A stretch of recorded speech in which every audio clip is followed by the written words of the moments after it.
Hello everybody, welcome back to another episode of Final Fantasy XIV. In this video, we are going to be going through the Red Mage level 50 through 80 quests. But first, I have to actually unlock Red Mage. So, the layout of this video is going to be a little different. Obviously, I'll do the intro quest for Red Mage. And then, once I hit level 60 for Red Mage, I will be back to do the rest of the 50 through 60 storyline, and we'll just continue the pace as we have been going so far. So, Distraught Lass, what's going on? Oh, we're an adventurer. Please, you have to rescue my sister. Some horrible people tried to kidnap us just outside the city gates. I managed to break free when the traveler support stopped to help, but my sister never caught up to me. I will save her. You will? Oh, thank you. Thank you so much. Please, hurry through the gate here and just keep going straight ahead. You're sure to find them. The traveler was some sort of mage, I think, but it was 1 against 5. Surely he couldn't stand against so many. Oh boy. Let's go help out this mage. 5 on 1? I don't like those odds. Especially for a mage.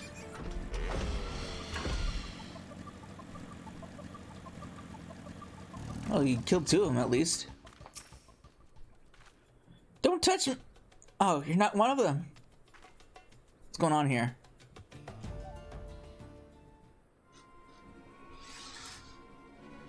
Look at this guy. This guy is pretty fly.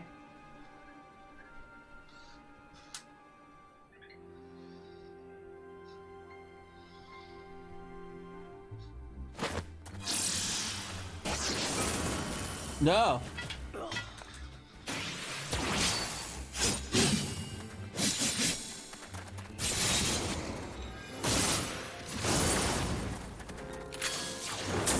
Oh, guy got destroyed.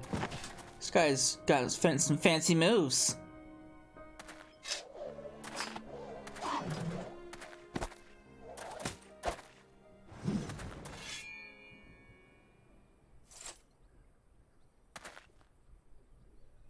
And who might you be? I'm just a bystander. Don't mind me. You came to lend your aid? My apologies. Had I but known, I would have spared you a villain or two.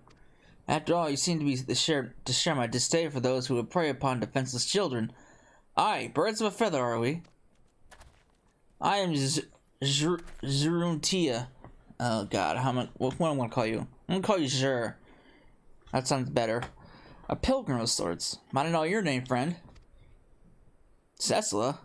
Now why does that strike such a familiar chord? Excuse me, I just wanted to thank you for saving me. Now run along to your sister, she awaits you. My pleasure, child. You're unharmed, yes? Good. Let us escort this brave lass to her sister then. Lead the way.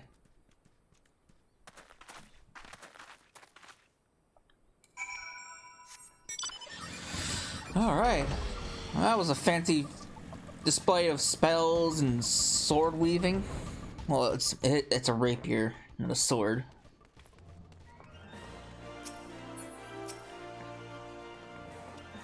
You found our adventurer, thank you. We're very grateful for your kindness. I was so scared. What do those terrible men want with us? You needn't worry about them anymore, sister. The man Red defeated them all. You saw how he fought with spells and steel. He's one of those heroes Papa told us about. A crimson duelist, aren't you? Huh, I didn't expect to hear that name this far south into Eorzea. Then you are a crimson duelist, I knew it! If your Papa is telling his daughters tales of red mages, then he must be from Alamigo, yes? That would explain his choice of bedtime stories. Now, shall we see you lasses home? We'll be alright from here. Thank you again.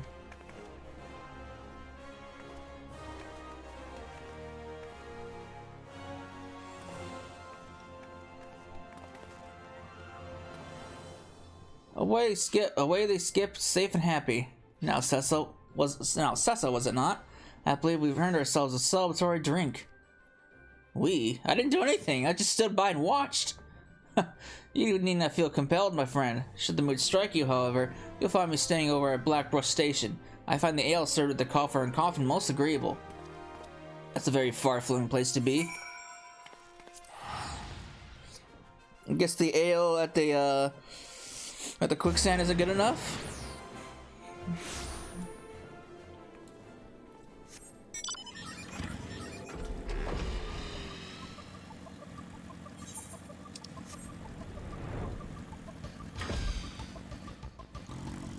Alright. Ah, you came. As it so happens, the mother of those girls tracked me down and insisted I accept a reward. Once I mentioned you might be stopping by, she left a token of gratitude for you as well. I didn't do anything! It seems we've assisted an affluent merchant family, a revelation which might explain the attempted kidnapping, hefty ransom and all that. I'm told the girls were immediately assigned a capable bodyguard. However, so we can drink in peace knowing that they are well protected. One can only hope, right? Oh, I remember once I know your name. I mean, honestly, how could I forget one of the liberators of Alamigo? Now, I wonder if this dialogue will be different if we hadn't, because since Red Mage was introduced in Stormblood, so I'm kind of curious as to. I'm pretty sure the dialogue is what this little bit of dialogue is different if you had unlocked Red Mage prior to actually going into headlong into Stormblood. It's always interesting to see how the different types of dialogue, depending on what class you have, depending on if you've gotten a certain class. I blame the heat and an excess. Let me restart that. I mean, honestly, how could I forget one of the liberators of Alamigo? I blame the heat and an excessive fine ale. As a native of that troubled land, I must add my own sincere gratitude to that of my countrymen. It was Alize who first mentioned you to me. Oh, here we go. So this is where Alize taught her Red Mage abilities. But wasn't she gifted her rapier by Urianger?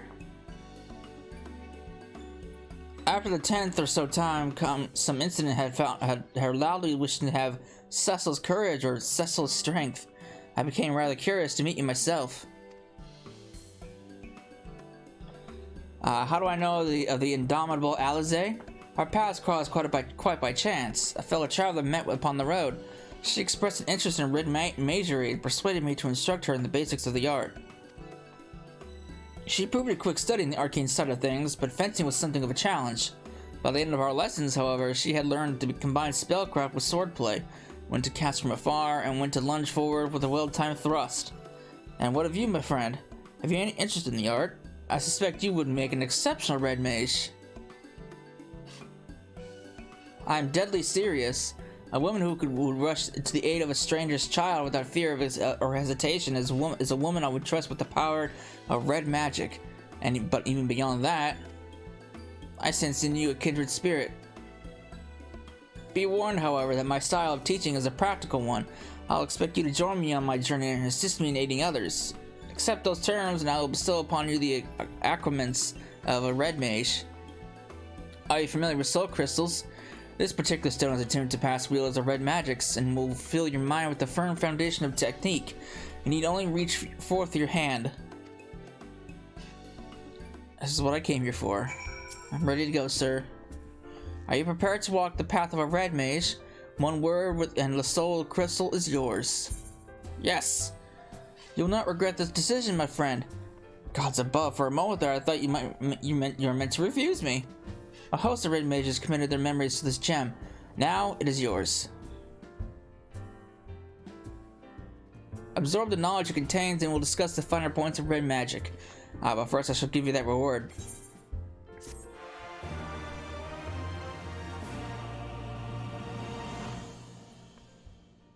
Nice! How deep does the rabbit hole goes? Oh.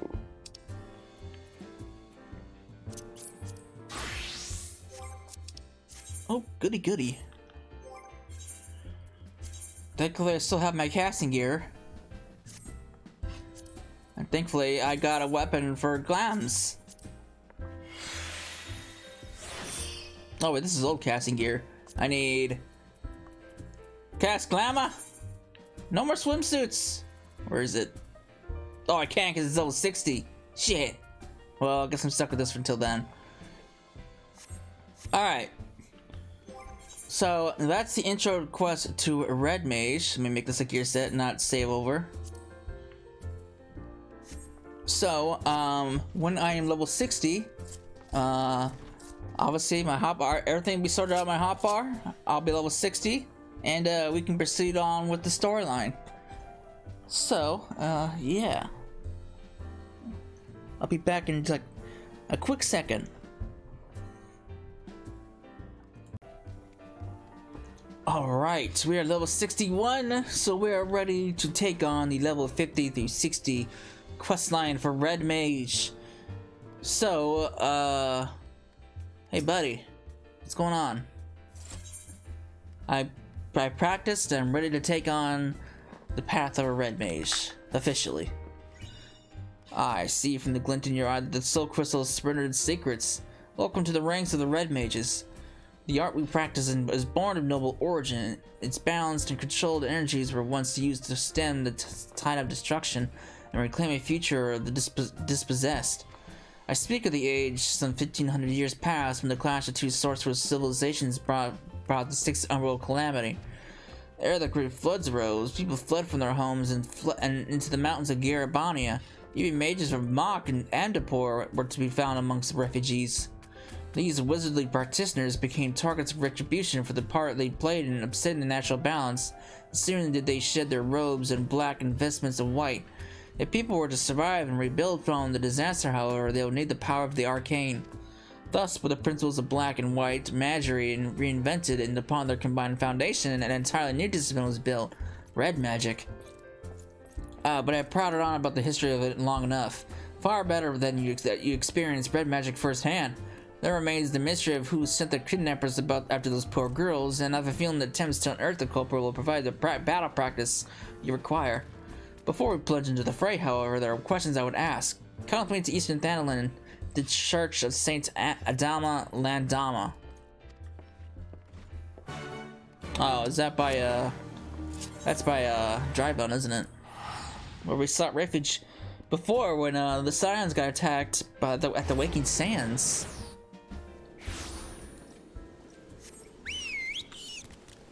It's been a while since we made an official visit here.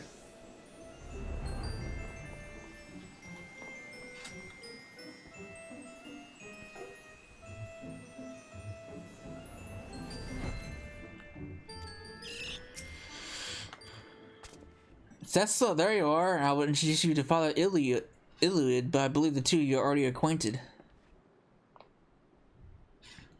Zarun has told me a tale of nefarious spellcasters and their attempt to kidnap two young girls. And he wished to ask if this thaumaturgical cabal is known to me, yes? There are several such cults which come to mind, but I must have more detail. You say each member shared some rather unusual traits? Aye, not one word spoken over this entire exchange, but not one shift in expression I urged them to yield.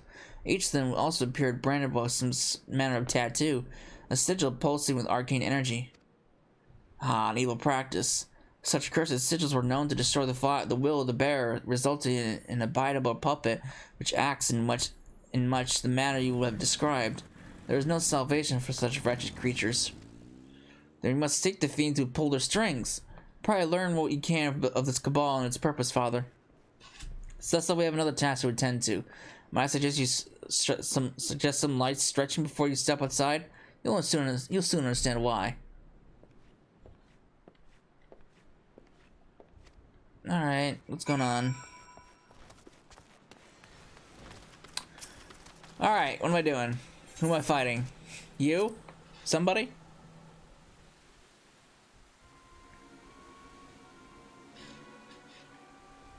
Did you notice we were being followed, Cecila? The very cabal we were investigating seems to have taken an interest in us. I sense an ambush in the offing. Do they seek you to silence us, perhaps? Well, let them try. This will be the perfect opportunity for you to test your newly acquired skills. But first, a brief lesson. A red mage's spells belong to two distinct schools, rooted as they are in the ancient disciplines of black and white magic. Intertwined, they form a solid core of red magic, and through the balanced casting of both disciplines can a red mage build up this foundation higher and higher.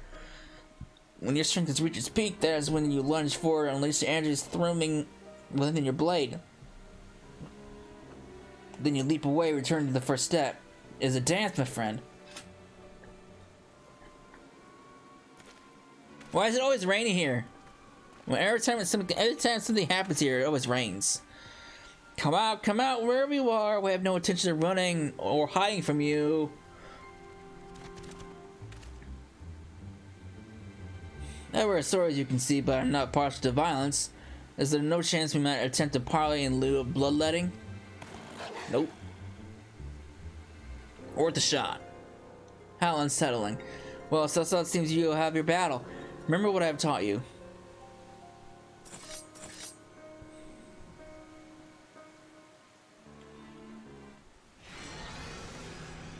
Well, gave it a good effort.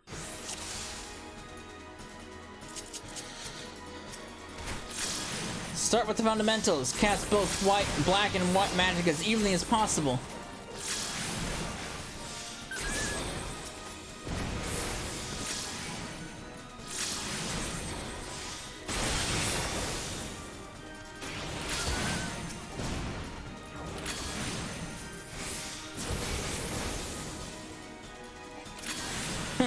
No, they sent another, where we were not expected to survive their first attack.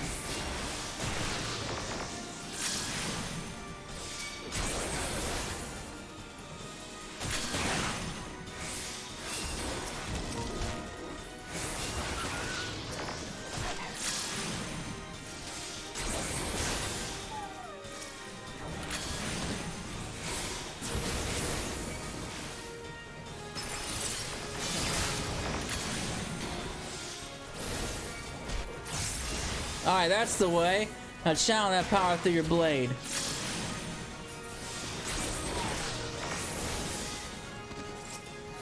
No, I'll just keep attacking.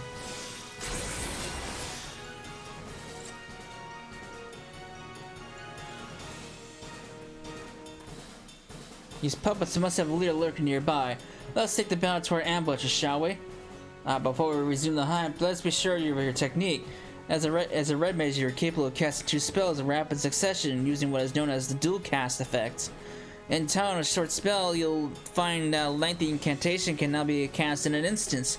Take advantage of this technique to bombard your foes with arcane destruction. I've had plenty of practice in Palace of the Dead, buddy. I know what I do. Plus, experience prior. Remember, balance black and white and take full advantage of the dual casts. Oh shit, I fucked it up. That's right! My hotbars! Shit! My hotbar, because I changed my hotbar stuff around. I'll have to work on it.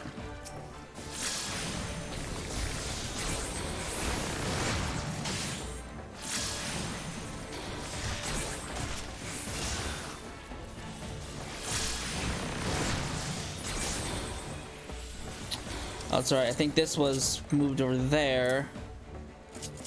And then displacement was moved there. I think that's how I set it on my laptop.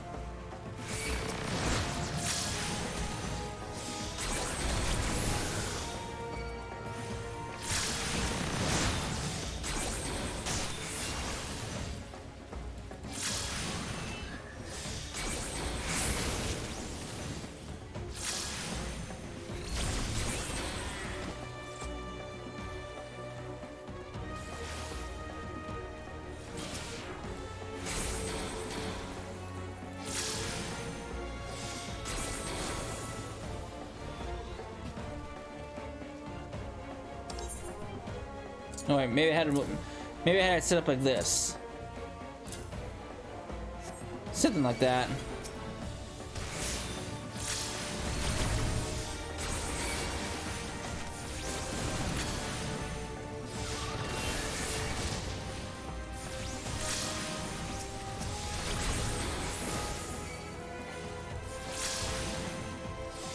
I didn't back up my character data, so my hotbars are probably a little different than what I had them when I was leveling off video while on vacation. Oops.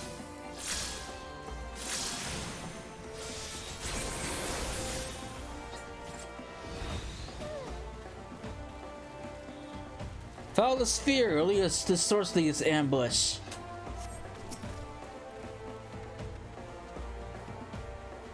Like that. And press the display. You're born to wield the red.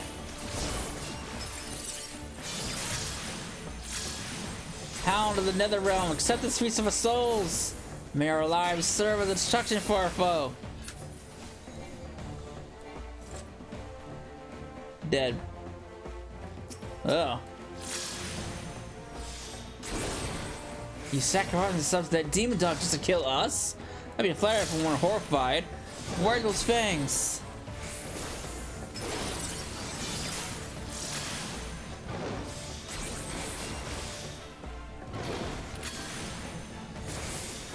Balance your spells, black and white. You cannot empower your blade with uneven casting.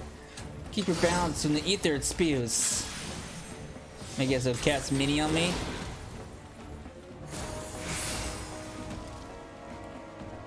Go away, evil ball. Oh, yeah, there we go. Rude.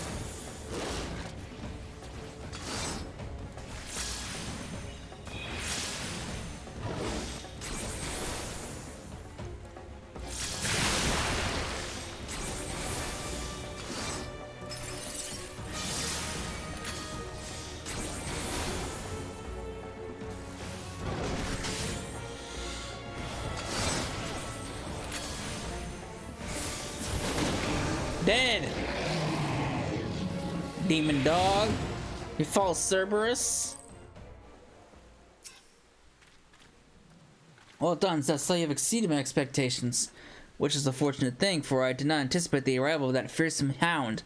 These mages were not willing to forfeit their own lives to ensure that we lost ours. Do you see? The brown on her left cheek?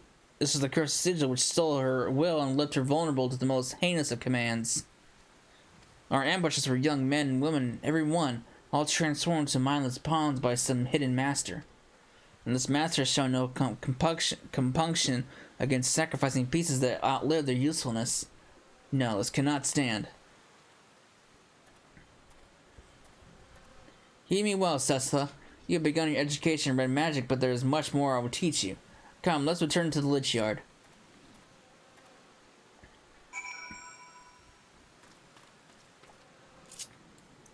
I swear, every time something happens here, it's always rainy.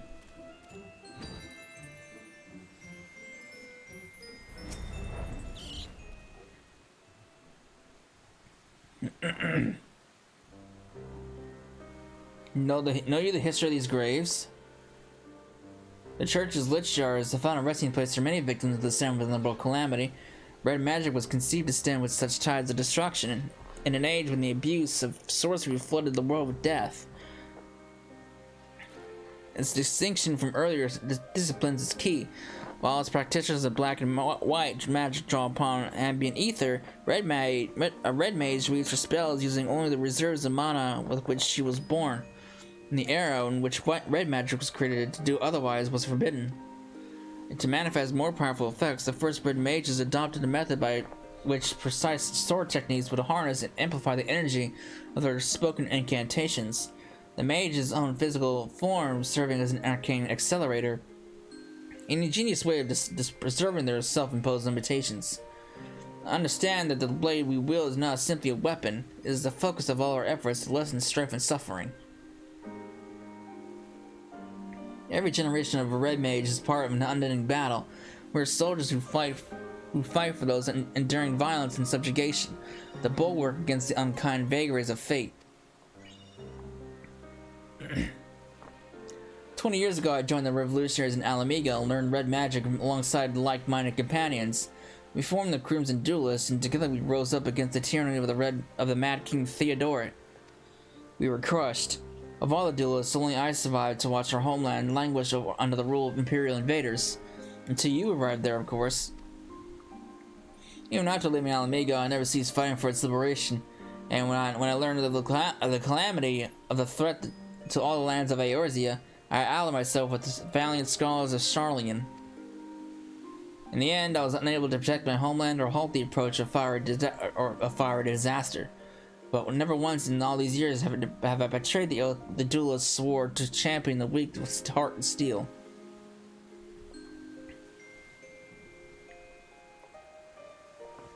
Such is the nature of the magic.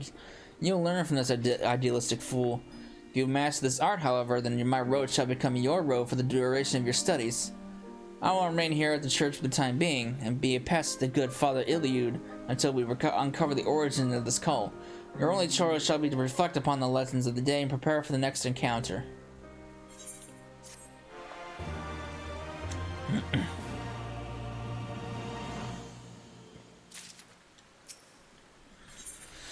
Alright, what's next?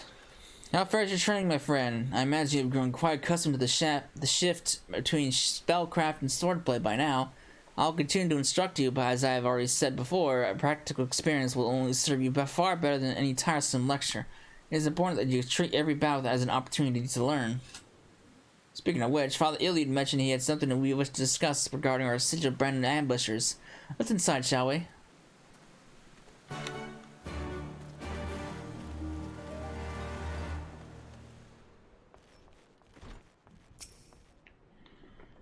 I understand that it did not occur to me earlier, but I recall an incident that might be connected to this dreadful cult. A merchant's son was kidnapped in Uldal some moons ago. When the merchant came forth to pay the ransom, however, both father and child were murdered. The perpetrators of this terrible act were never unmasked, but the evidence at the scene suggests that the two were slain by thaumaturgy. What is more, this merchant was a native to Alamigo. He's Alamigan born, a man by the name of Wilkin, so his wife told me. Could he have been the true target of the kidnappers? We must speak with Master Wilkin at once. There are too many similarities in these cases to ignore, and I will not put it to pass this cult to make a direct attempt on his life. In anticipation of such action, I inquired after Master Wilkin's trading itinerary. It seems he is presently conducting business at the Manderville Gold Saucer, delivering stock for game prizes or some such. Very resourceful of you, Father. Thank you. Come, Cecil, the Gold Saucer awaits. Gonna go on a little vacation. Oops. That ain't the Gold Saucer.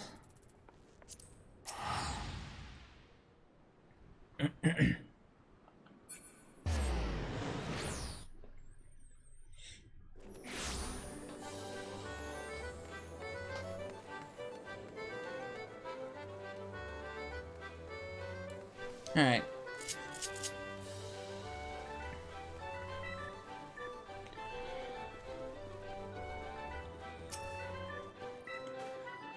My apologies, Cecil. I neglected to ask if you were a patron of these halls, but here we are here now, and Master Wilkin is still occupied with this trade. I am tempted to eavesdrop on his dealings to learn what manner of man we are saving.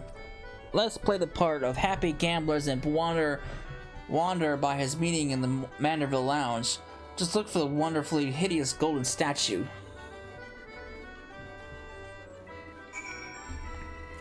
We think we stand out a little bit, don't you think?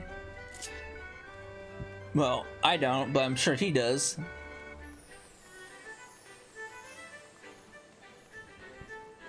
Where am I going?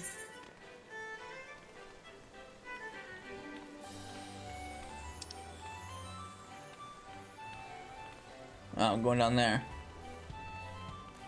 I couldn't see the circle.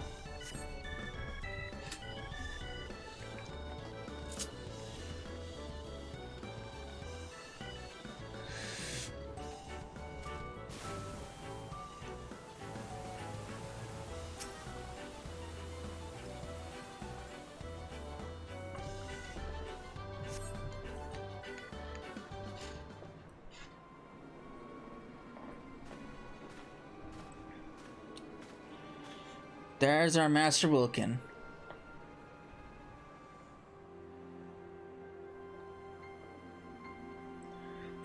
Thank you again. We'll make the most of this gift, I promise you. Back straight, head up now, lad, or folk will become suspicious. You've done not wrong. Besides, the coin is fair gotten, freely given.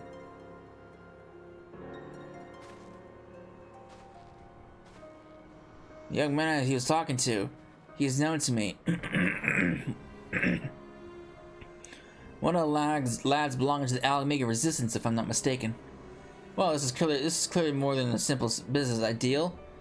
But why waste time on suppositions when we can speak with the merchant himself, eh?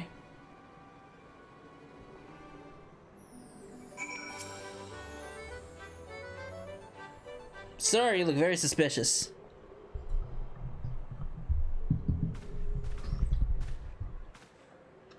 Mr. Cecil, Master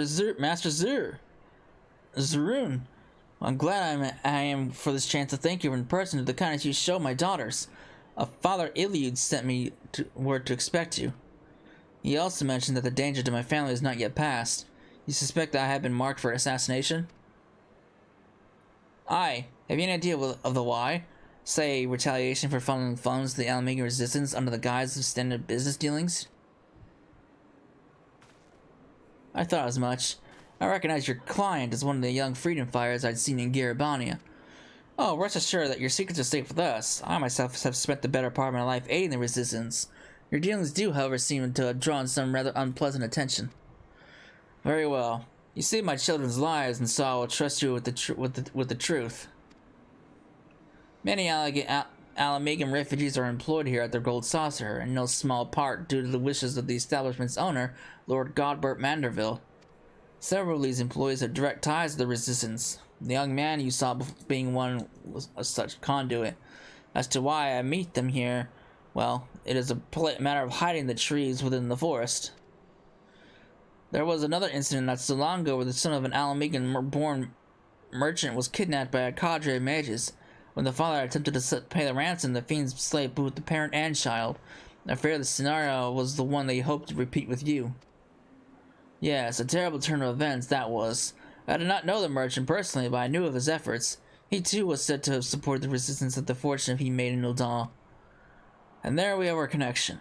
They seek to eradicate resistance sympathizers. I sense the hand of the Empire behind this cabal. But the assassins themselves favor magic, so they are unlikely to be native Garleans. The puppeteer could very well be a hired killer or mayhap a recruit from a subjugated province. We shall learn the truth in due time. For now, however, we must take steps to keep you alive. Lord Manderville is a member of the Syndicate, and the Gold Saucer is his domain. Striking at me would be difficult, to say the least. I do, however, have pressing matters to attend to in Vesper Bay in the coming days. Vesper Bay, eh? Given its peculiar approach, I can think of a dozen places from which assassins could stage an ambush. Might you entrust your safety to Cecil and me? Together we will prove more than a match for any ambushes, and it should also afford us greater insight into our foe. You certainly appear capable. Aye, I will gladly accept your protection. Then it's settled. Let's travel ahead to Vesper Bay and scout out the area.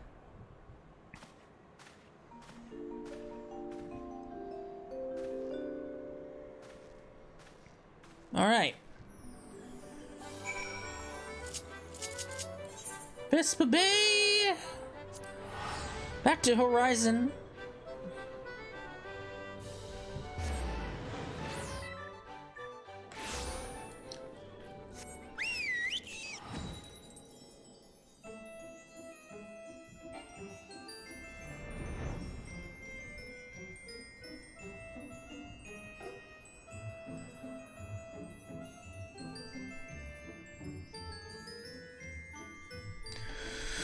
Yeah, this is kind of a far-flung place, so I can see this being a perfect spot for an ambush.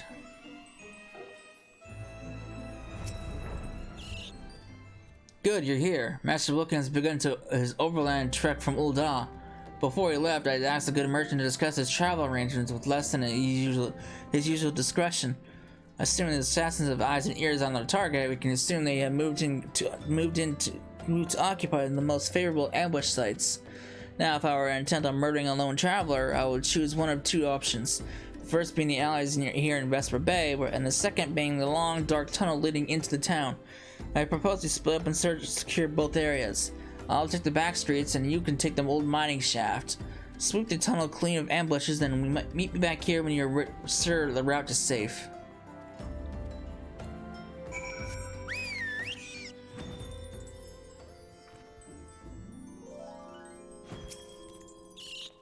Alright. Who's around here?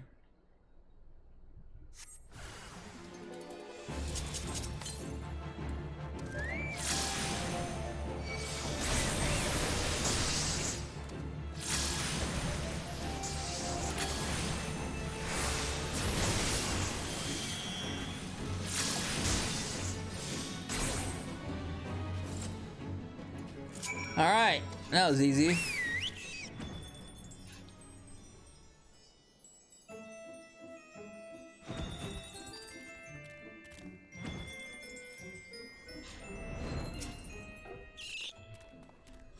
Defeated their ambush, did you? Well done.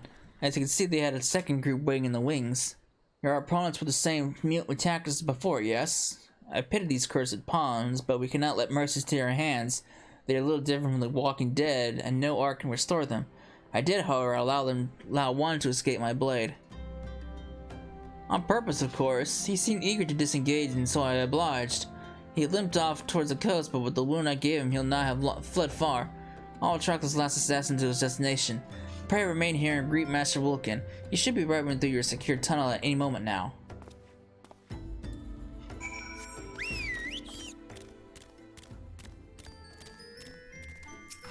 There you are. Mistress Cecil, here I am, and with nary a scratch upon my person. My deepest thanks. You have saved my family, and for that I can never truly repay you, but I must at least try. Pray share this gift to Master Zaroon. My supplier will be waiting, and so I must take my leave of you. May Nal enrich you and bless your endeavors.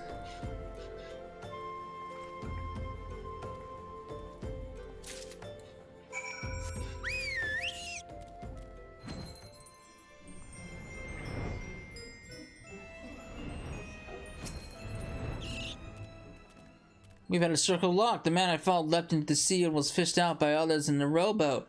I last saw them making for a merchantman anchored out in the bay.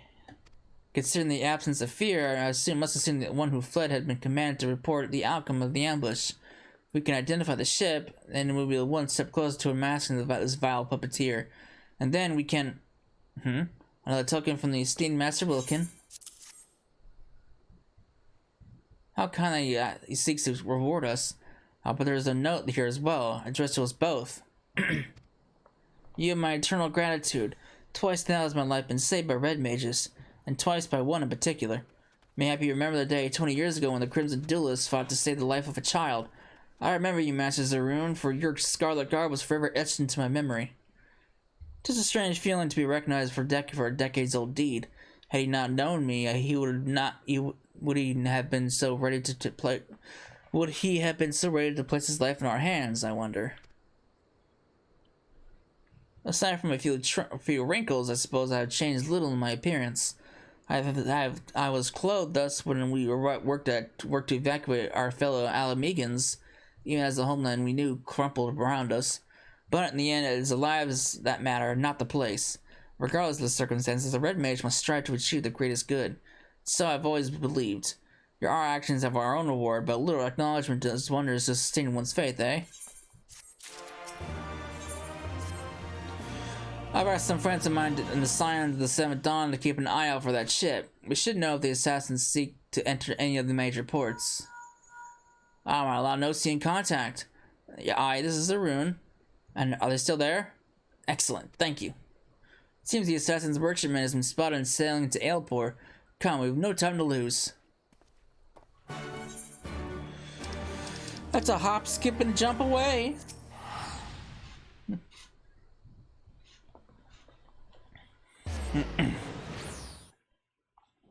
Alright.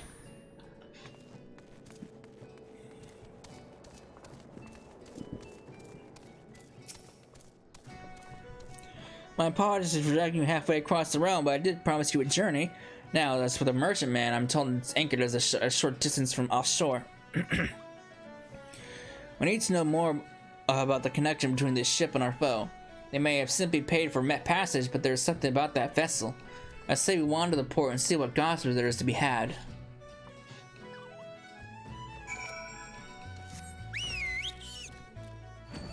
Alright. What greater way to find out rumors and stuff than the pub? The merchantman we just sailed in? I don't know buggery about it, not even the bleeding name. All I know is her crew is about as lively as a cabin full of corpses. It ain't natural.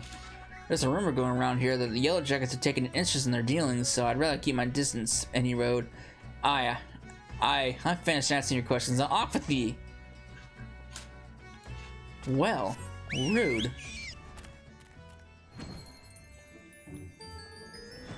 What about you? Nay, me lass, have not much to tell you about that ship. They say she's a trading vessel that brings goods from Rodzanhan, but her crew's a sullen lot. There's a sullen lot. Asking a friendly question about what they was hauling got me naught but blank stares and silence. Well, shit. That ship's not but trouble, you mark my words. I've maids would swear they've seen her pulling alongside Imperial vessels. Only the gods know what's hiding in that hold of hers. Could be weapons, could be prisoners. Just the bleeding sight of her makes some whiskers twitch.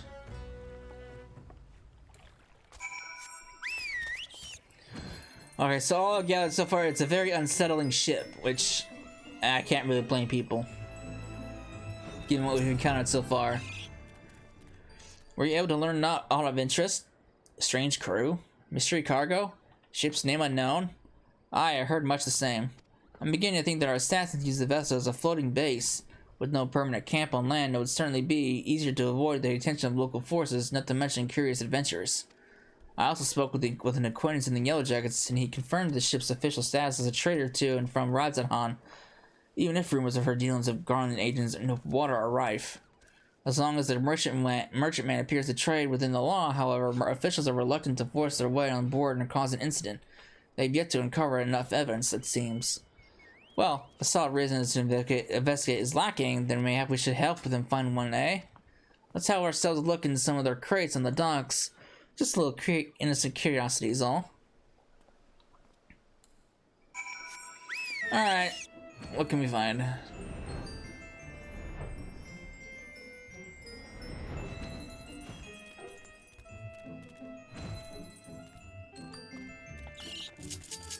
Mystery cargo.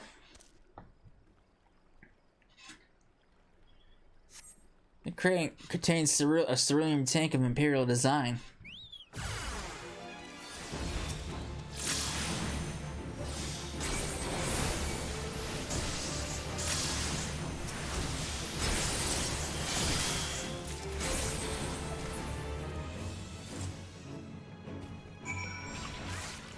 Mine!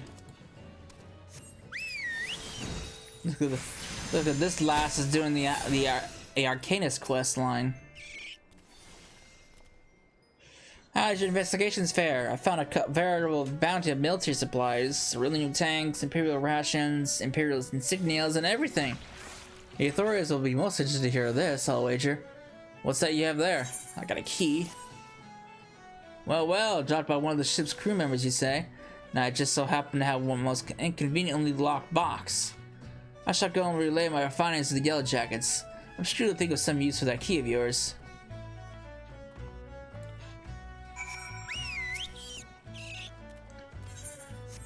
Alright, let's take a look. We'll see what's in the crate.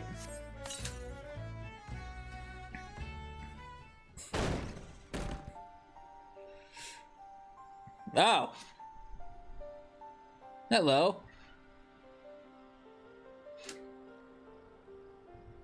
What? Where am I? Was I sleeping? In a box? What an odd thing for me to do. Don't you remember anything? Of course Oh, perhaps not. No, wait, I remember something. Aria. My name is Arya, I think. Is it? That's a lovely name. Do you think so? And I suppose it'll do it for now. Now what does a girl call you? Cecila. I'll try to remember that. Thank you for letting me out. What happened here? Is that a miss? I found a girl in a crate.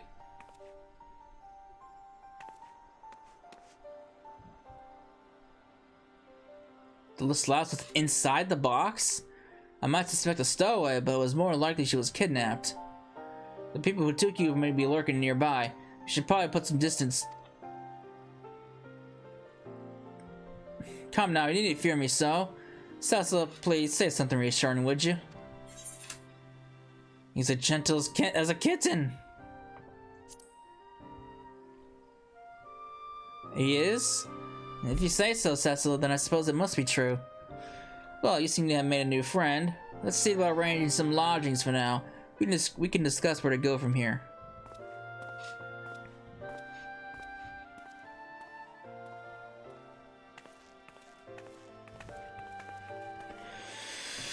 All right. Wow, this mystery crew is getting is just digging a deeper hole.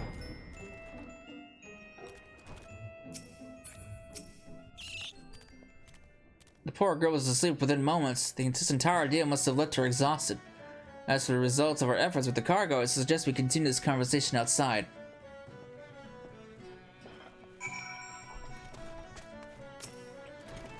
I presented our findings to the Yellow Jackets, and the evidence was indeed sufficiently damning to spark a full-scale investigation. Regretfully, it appears that the assassins caught wind of the coming storm.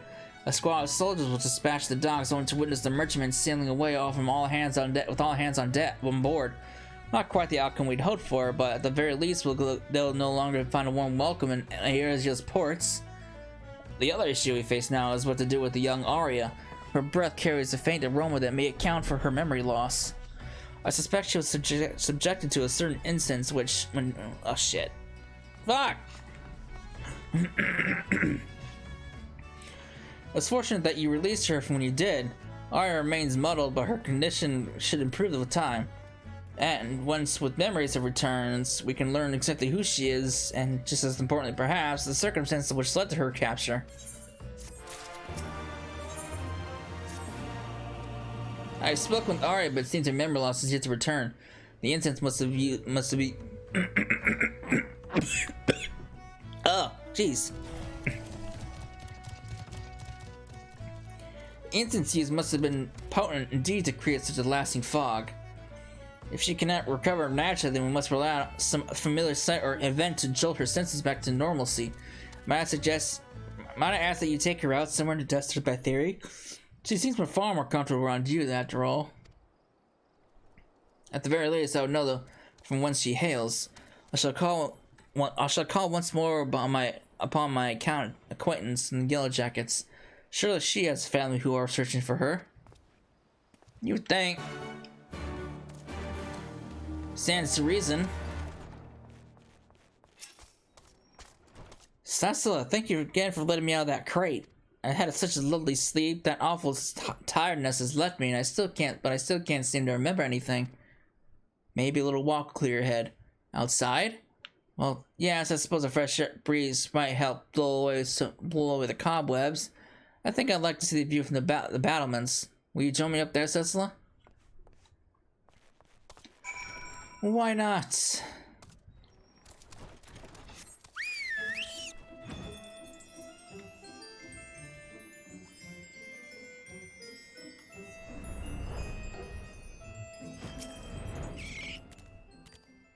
Look, isn't it beautiful? I've never seen anything so... Is this true? The first time I've seen this view? I try to remember, but my mind is blank as a blank page. I can be sure of nothing. We will make new memories. Make new memories? Oh, I hadn't thought of it like that. It's almost a gift of sorts, isn't it? Being able to enjoy things afresh. I think I'll stay up here a while longer, just to be sure I'll remember it tomorrow. Oh, do you see that ship? I hope they keep such massive things afloat. Fond of ships, are you? Well, why yes I am. I think I might always have been. What an insightful question. I remember when I was a child, I'd always beg my uncle to... Oh, I remember. I had an uncle. He was my only family. He tried to protect me, but... Forgive me, the exact events are still a jumble, but the memory was not a pleasant one. That day, it's all coming back in a rush. Do you think we might return to the inn? I need a moment or two. What, was he was probably killed. From the flow of the conversation.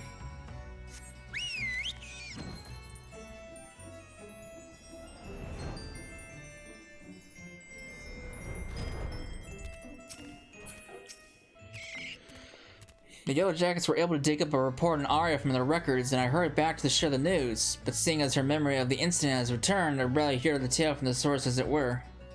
Well, as muddled as it probably is.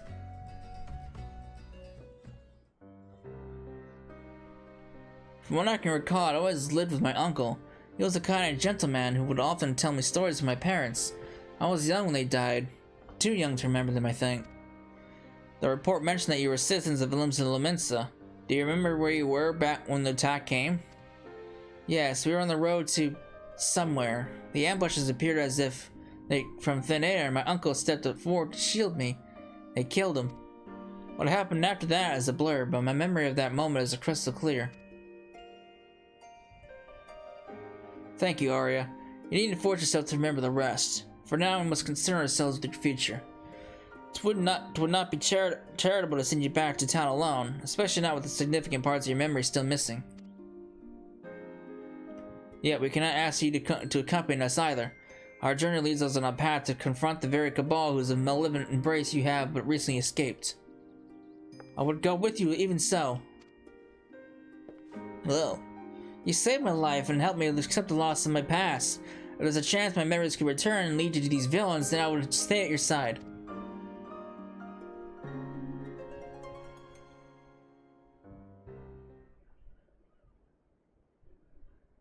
How can I feel such passion? It seems you've adopted a new companion, Cecil. The greatest challenge facing us now, however, is deciding on our next destination. The merchantman has fled, and we know not whither it is bound. Isles of Umbra. I remember. They were the only words I heard them speak before I blacked out. Isles of Umbra, the master calls. These puppets do not, nay, cannot speak idly. Ready yourself, Cecil. We cross the Isles of Umbra and confront this master of theirs. You as well, Arya. We fight together.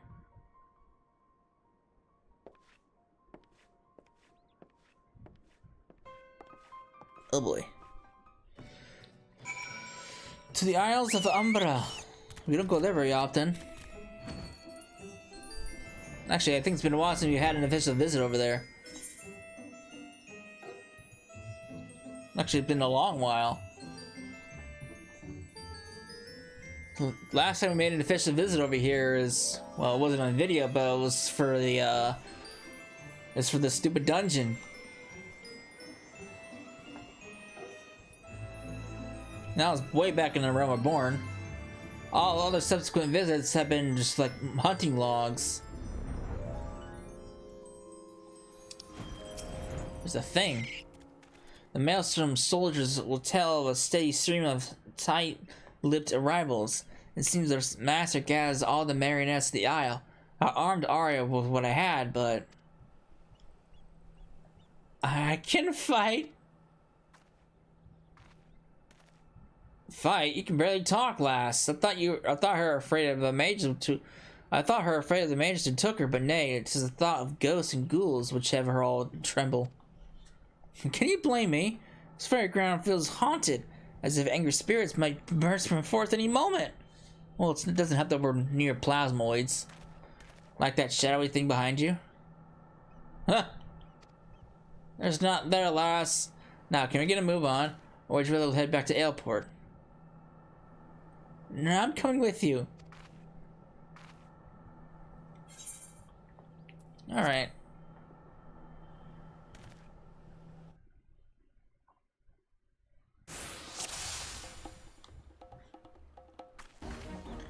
We know the Cabal are gathered here. We need to only find them.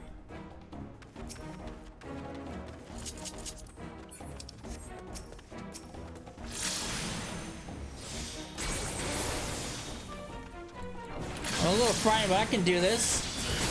No business with the dead. Come along.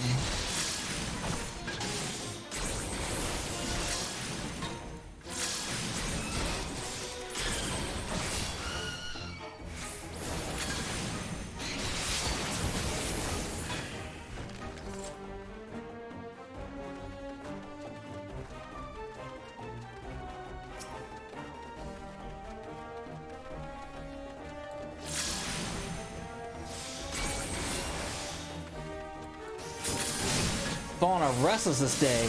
Someone has robbed them against us.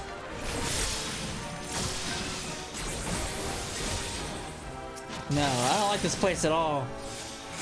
I can't blame her. This place is filled with skeletons.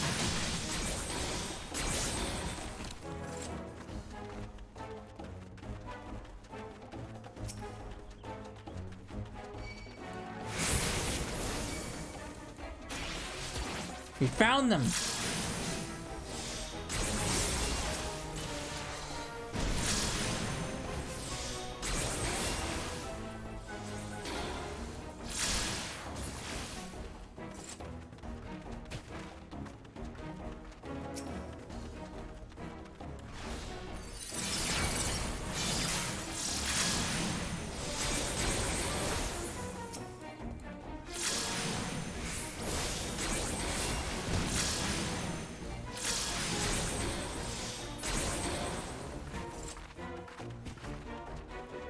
Moving along.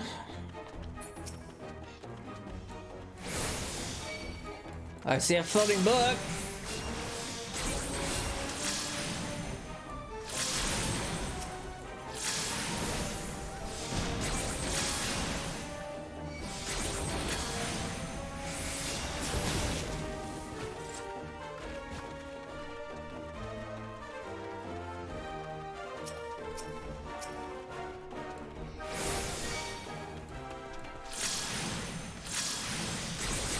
Arise, women of the underworld, feed upon my essence and devour their souls. I know a sacrificial ritual. Step back, guard, this foe is beyond your.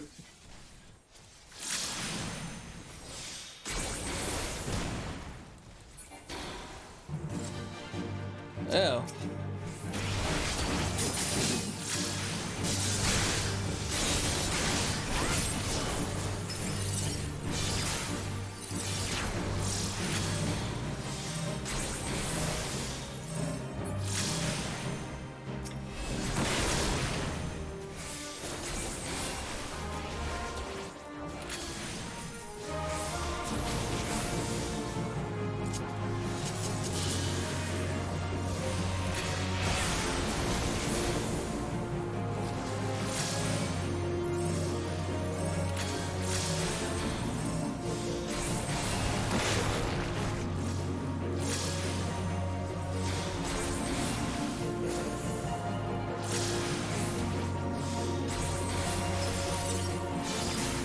That's the ghoulies!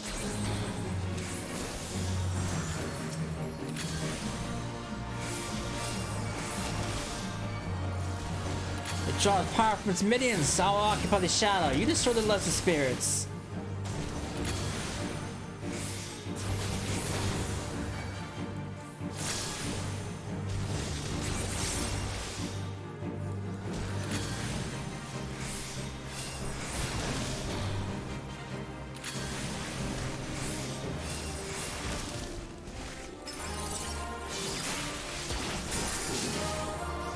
That's the way. Now we finish this.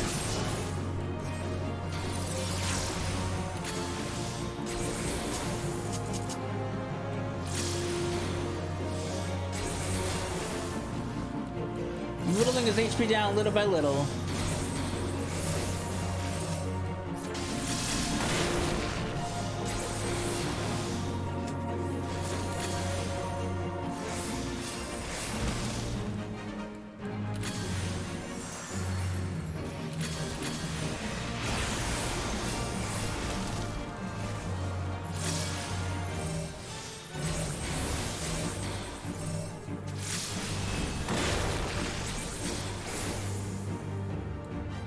Almost got it.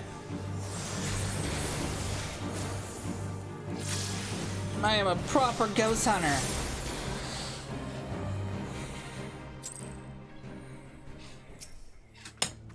The hand that controls these assassins cannot be far. Let's split up and search, shall we? Yell if you run into trouble. Alright. This aisle is not that very big.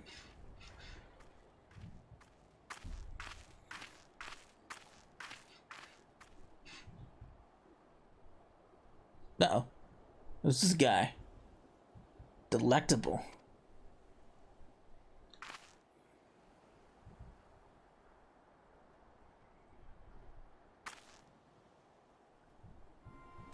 Oh, now he's in front of me. Your mortal frame brims with vital energies. An irresistible feast.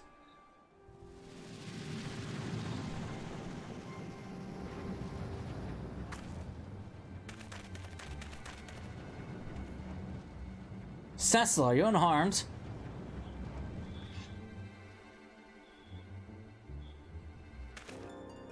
Lombard?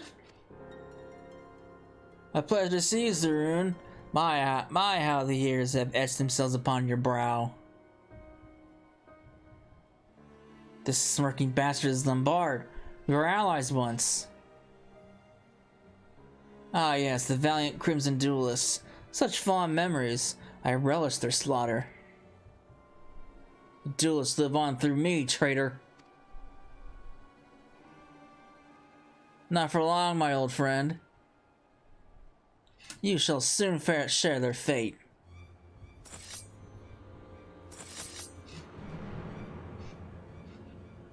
Cecila! Oh. She's learned to cast magic!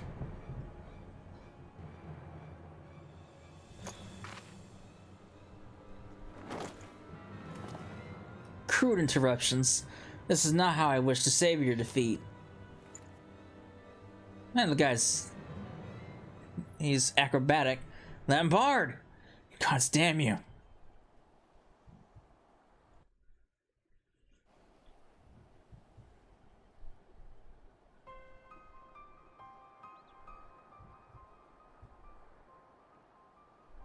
You knew that man? Yes, we'll speak of it later. First, I would know where you learned to cast spells like that.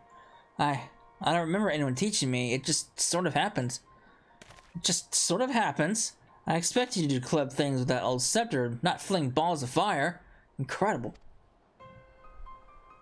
So, Arya, does this mean you overcome your fear of the undead? What are you... Ah! Huh. Well, my friend, shall we return to Aleport? Now that we've unmasked the Cabal's masters, I can tell you this much. He is not a man we wish to confront unprepared.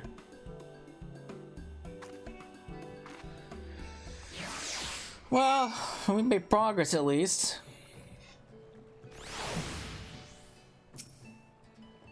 That's a good camera angle. As was apparent through our unpleasant exchange, I have history with this master of the assassins. His name was Lombard. 20 years ago, he and I were a part of the group who founded the Crimson Duelists. We studied the fated teachings passed through generations of Garibanians and revived the art of red magic as a weapon against tyranny.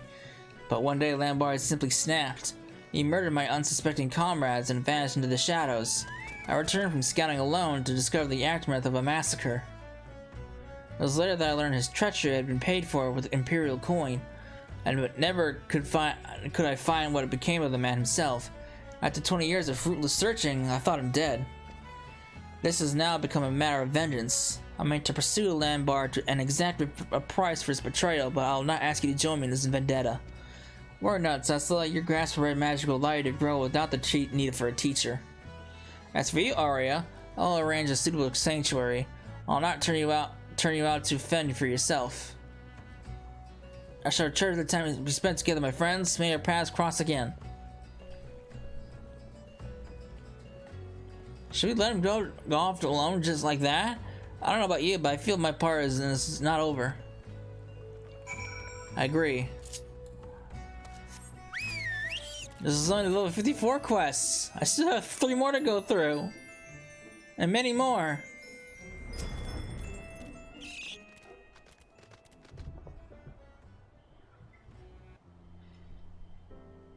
Cecila, was there something else? There's more for me to learn.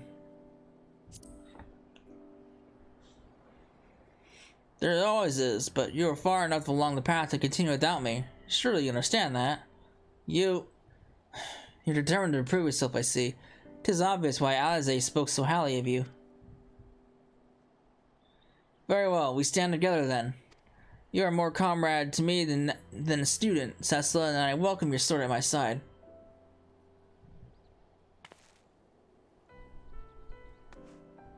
I'm coming too. I want to help stabilize this monster, just as you saved me. I want you to teach me red magic. As things stand, I'm just a burden to you.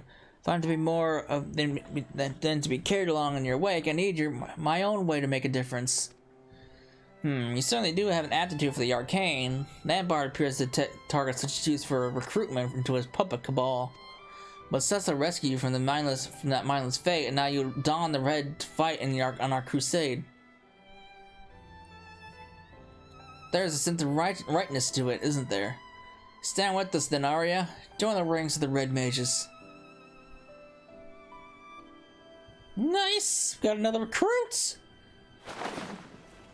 And a new flashy attire too, along with it.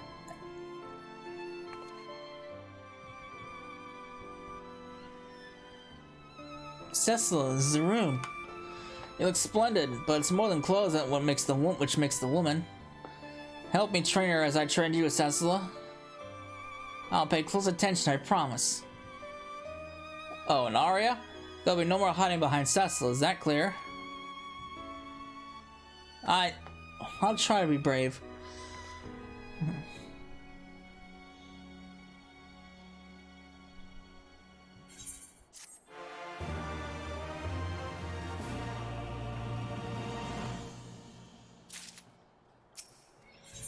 Oh, I lied, that was the 56th quest. Lampard and his puppets are acting under the Imperial orders, and which is not much is certain. Ever since we thwarted the attempt on Master Wilkin, however, it would seem they have abandoned him as a target. The merchant's life is not worth all the assassins he cost in, I wager. But it'll only be a matter of time before this cabal is given a new prey to hunt.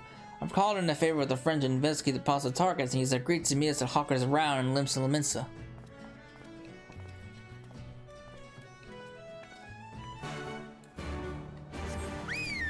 Oh. I gotta go to Limsa. Limsers.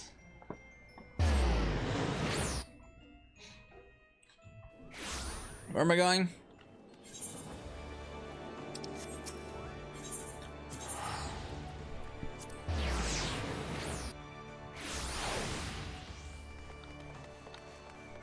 Oh, hello, it's Raoul. Hey, buddy. This fine gentleman here is Raoul, a former member of the Company of Heroes. He's been helping us with our investigation since we left for Elport. The two of you met, I take it. Raoul? Doesn't ring a bell.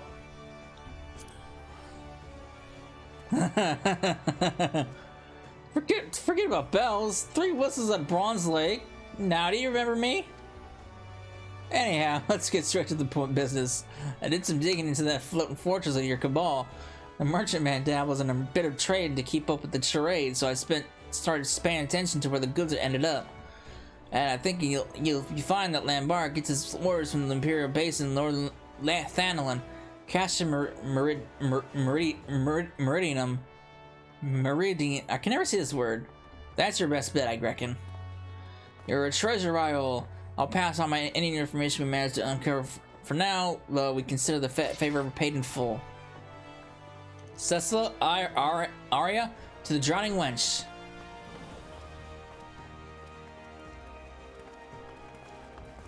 Alright.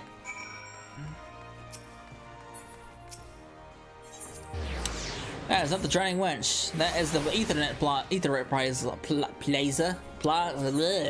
What did I just say?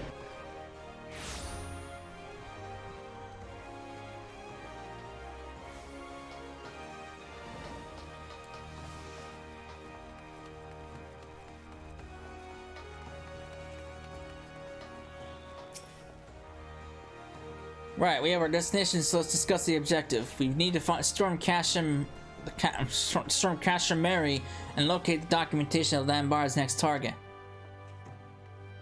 A poor choice of words, perhaps. To clarify, one of us will provide a diversion while the other two slip inside and rifle through the desks until we find what we're looking for. Better? Cecil, you'll be our decoy. Draw away as many other sentries as you can, buy us the time we need. That seems simple enough. Arya, we'll run you through some practical exercises. I see you have been honing your skills on various beats, but this will be your first battle against thinking opponents, yes? Very well, make your preparations, my friends. We meet at Raban's Push. Raban's Push. Alright. Again, it's been a while since we've been here. Probably the processing plant, right?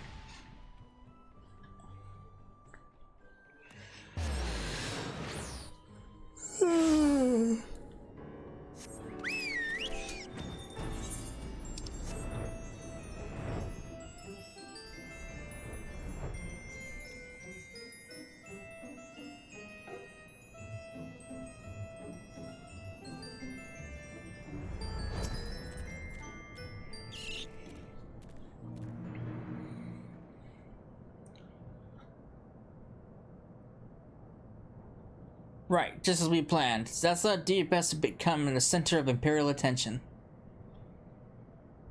Arya, you're with me. Once inside, we'll split up to hasten our search, so steer yourself for run-ins with patrols. I hope I'm ready for this. Just keep your head and you'll be fine. You've not quite reached Cecil's level of skill, but your offensive magics are, to be quite honest, terrifyingly powerful. Your restorative arts, on the other hand, well, let me just say that the scales swing both ways. Now that I think on it, Alizé lacked balance in much the same manner. Must be something in the blood, but rarely have I met such an extreme case as you. Not to worry, we'll work on your weaker aspects until you find an equilibrium. Such is the key to excelling in red magic. Now, let's set to work. Head around to the front of the base and make a nuisance of yourself, Cecila. With the growth you've shown, I'm certain you can handle whatever those garlands throw at you. We'll be sneaking in from the backside while you hold their attention. Please try not to fight all of them at once. Why not? I've raided this place before. I've raided this place many times. I'm surprised this place still has soldiers left.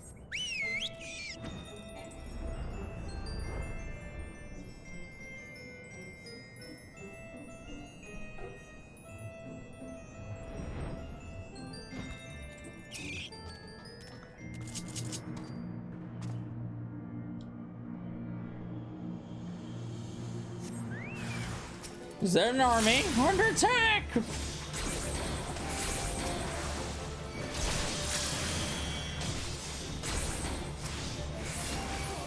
Yeah, they're weak as hell. What magic is this? A fiend in mortal flesh. Man, these guys are pretty weak. Very weak. 138 damage? Foe mocks us.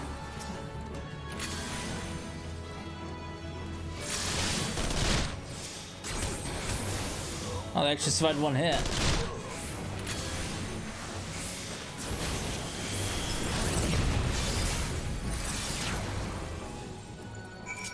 That was fun. They were very weak. Obviously the Magitech was beefier because it was Magitech, but they're pretty flimsy. You don't do things by halves, do you, my friend? I can hear the commotion from the other side of the wall. Our foe was so focused on your bow, I dare say we could have walked out with an entire shelf of records. As things stand, however, we contented ourselves with the knowledge of Lambart's forthcoming operations. There's much to discuss. I suggest we withdraw to the cerulean planet that we might converse in relative safety. But what seemed the experience has taken its toll on poor Arya. Are you able to walk, my dear?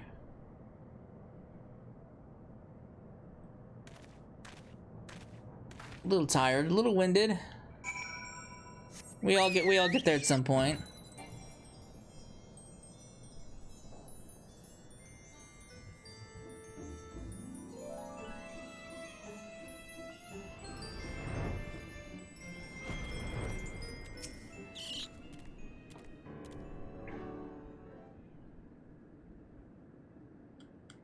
I see the colors return to your cheeks, Arya. Do you feel any better?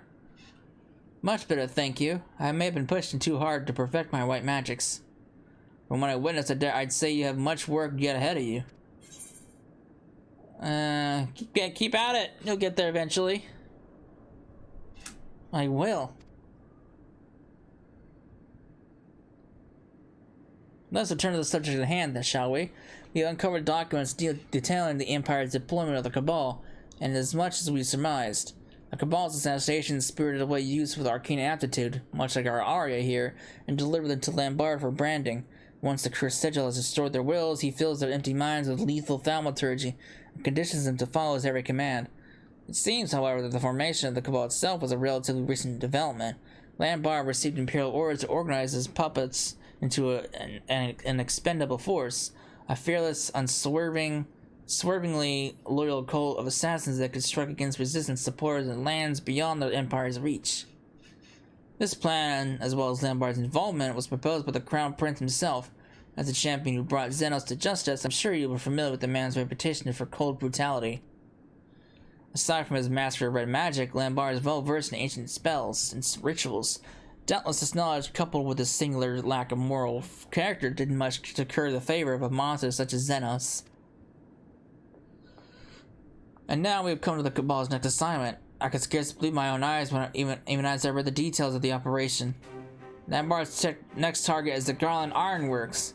Aye, the company of engineers founded by the great Cid Garland. As a sanctuary for Imperial defectors, the Ironworks has long drawn the ire of the Empire, and if that wasn't reason enough, the company has also begun sharing engineering secrets with the Alamegan Resistance. To my knowledge, this will be the highest profile enemy the Cabal has ever been deployed against. But the operation will not target Cid himself. They have a far more effective method in mind. The plan is to assassinate Garland's senior staff. The name at the top of the list was Jesse, his deputy to the president's.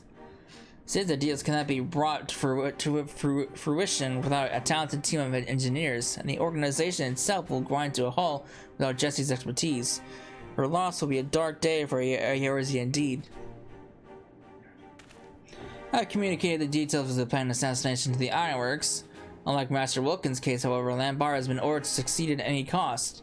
He'll keep sending those killers until the deed is done, or we can put a stop to the Cabal for good. That means bringing down Lambard himself. Cecila, Arya, I'll need your aid. Sharpen your swords and ready your spells, for we are going to war. What else to do? I'm used to war by now. I fought in what, 3 wars now? The war for Eorzea, the war for Alamegan, the war for Doma. You can probably say the war for the first 2, in some regards. Lambard will be preparing to move on the Garland Ironworks. According to the plans we viewed, they know that Jesse is scheduled to accompany a delivery to the Alamegan Resistance. The ambush itself will be sprung on the outskirts of Revenant's Toll, as she makes her way to a waiting airship. It'll be a simple matter for us to lie in wait in Mordona and take the ambushers and Lambard by surprise. Our success will, of course, hinge on Jesse's cooperation, and I've arranged to meet her to hammer out the finer details. Pray travel ahead to Revenant's Toll, and we will find you on the terrace above Rowena's House of Splendors. Alright.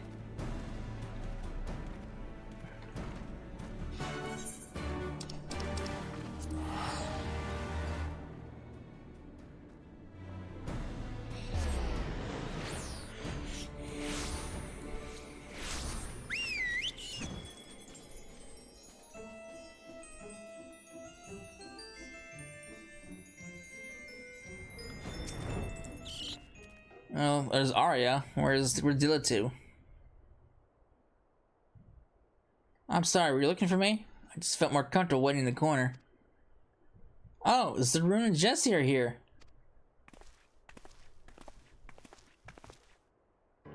Alright, I've heard all about this big plan to murder me. I'm surprised no one's tried it before, considering how the company starts to fall apart the very instant I leave the room. Anyway, I understand that you and Miss Rye are here in charge and keeping me alive while I make my merry way to the airship. Is that correct? Lambar has been instructed to bring this entire cabal to bear on this operation.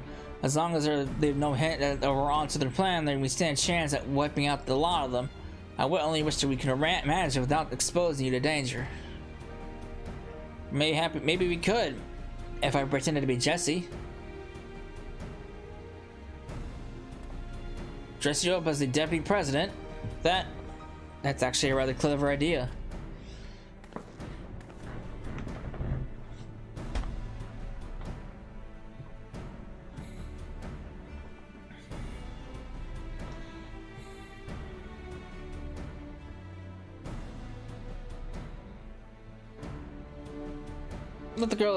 Let's get the girl a costume then. I'm not afraid to act as bait, but when push comes to shove, I'll be in your way.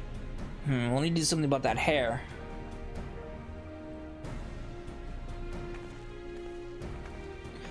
Call on the aesthetician. He can help you out. I got his phone. Well, there you go. There we go. From a distance, no one will be able to tell a difference. It's just up close you're a bit short. Can we stretch you out by a film or so? Stretch me out? I'm only pulling your leg, lass. I appreciate what you're doing for me. If you're ever in need of a favor, I'll be happy to pay you back in kind.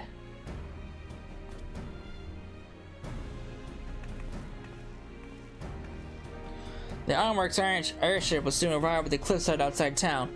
Arya will make for the vessel whilst pretending to be Jesse, and you, Cecil, act as her bodyguard. We still have a little time before the airship is scheduled to depart.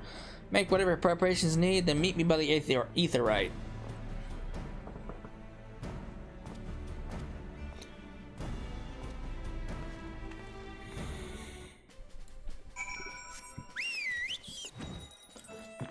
What could go wrong with this plan? So many things. I got hiccups. The time has come. The Ironworks airship makes way to depart, and our battle with the treacherous Lambar fast approaches. There is, however, one thing I've never been able to reconcile. Why did Lambar sell his soul to the Empire? Well, he was the duelist's most brilliant scholar, and not the kind of man who would betray his homeland for vulgar coin. I was baffled when I heard the Empire had bought his loyalty. But no matter his reasons, the crime he committed was unforgivable, and we shall bring him to justice. Let us see the deed done, my friends. To the southeast gate.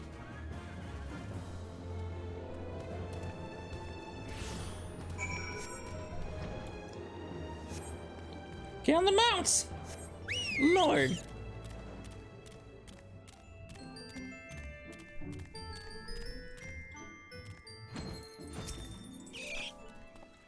This is it. Arya, take the path towards North Silver Tier and keep up the pretense as best you can. The airship is way near the keeper of the lake, but we can be sure the assassins will make their move before you arrive. Cecil, it'll be up to you to protect Jesse on the road. Rather than let them flank us, I will intercept the large group meant to fall upon you from the south. You continue to surprise me with the potency of your offensive magics, Arya. With the progress you've shown, I have little doubt you could hold your own against one or two of those mindless assassins. But I ask that you do not engage in combat unless absolutely necessary. The goal is to lure Lambar himself into the fray, and our charade must be convincing. Cecil should be more than a match for those puppet underlings. I have no doubt of that. Right then, off I go.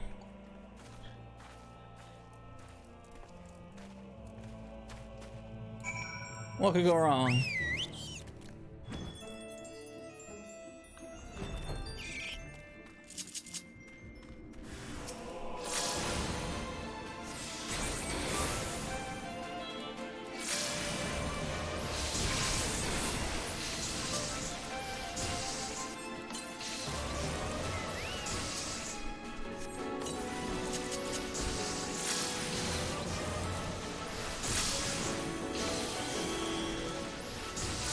Good man, paralysis.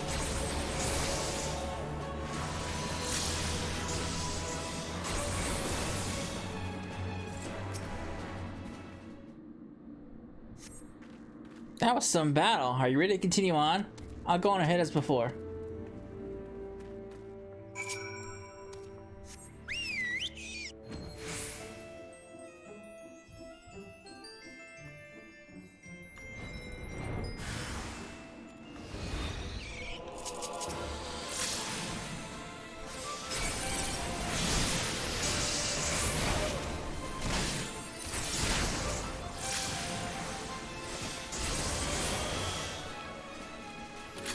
dead! Death to the assassins! You make it look so easy. Hello? Yes, Cecil has defeated every ambush so far. Very good. I just finished mopping up with the flanking group, and we'll take a position near the airship. We continue with the charade for now. Make to board the airship as planned. Cecil and I will conceal ourselves nearby until Lambar makes his move. You should have a few of his puppets left, and will be forced to take action directly. That's when we strike. Together. Do you hear that? All that, Tesla? Let's keep moving then. Alright.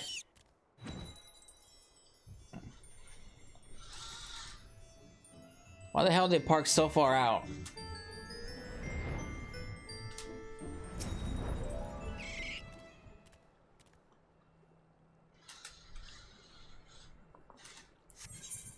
Let's do it! Stained in scarlet!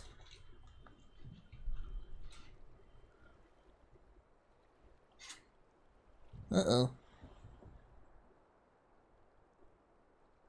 What do we hear? An imposter. It would seem I have fallen victim to a child's ploy.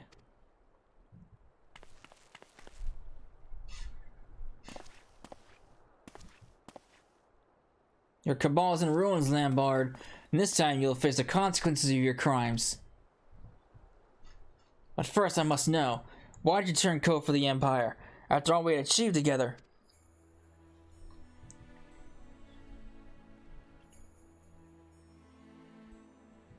Still same simple as the rune. The same tiresome idealism. Your point? How many lives did we save, you and I? And what did that truly accomplish? The ancient art of red magic is capable of so much more.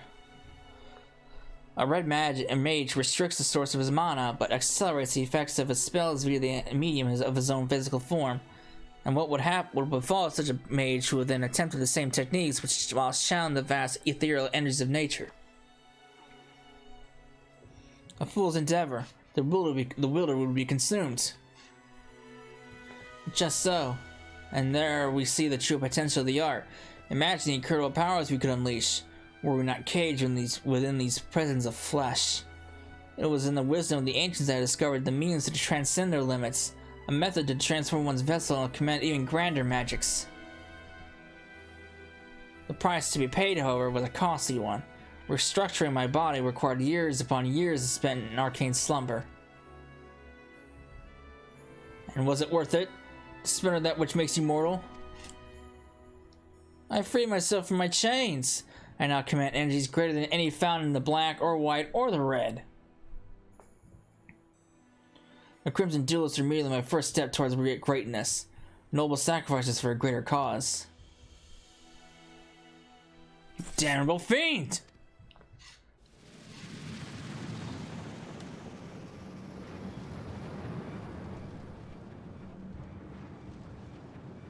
Yeah. My art is unfettered by weak-minded taboos. You cannot best with your feeble red magics. Never once did I lose a duel to you. This day will be no different.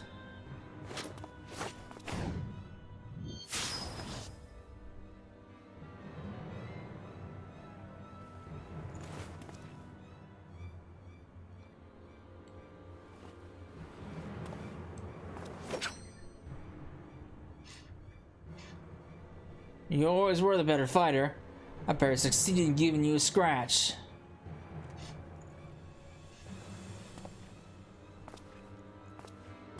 But a single scratch is all I need. Uh-oh. You see, as a consequence of my transformation, my strength lies not in harming your body, but in draining your spirit. Once I have wounded you, your life forces belongs to me. Oh. You. Oh boy. Zaru, no!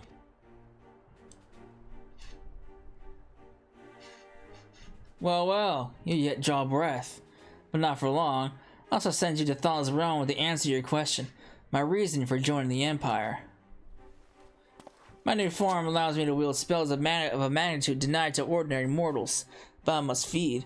If I fail to consume sufficient life energies, then I am afflicted with a terrible hunger. My work as an assassin provides me with a fresh prey and an ideal environment within which to pursue my research. I am eternally grateful to Xenos for this rare and generous opportunity. You speak of achievements, but the constraints of red magic offer naught but frustration. And now, after 2 decades of feudal resistance, is your struggle finally over? My friends, you must flee.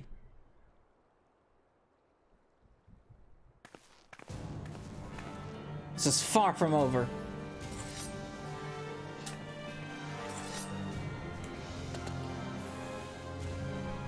Students of red magic, are you? Come then, show me how you resisted the advent of your own destruction.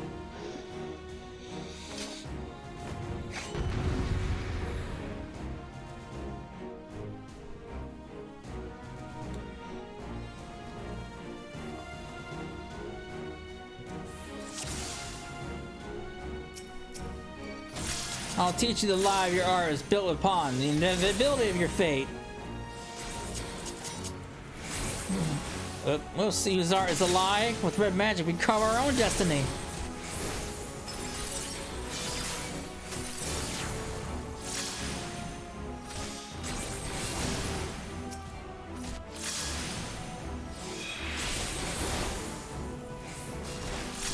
Time to put this guy in its place.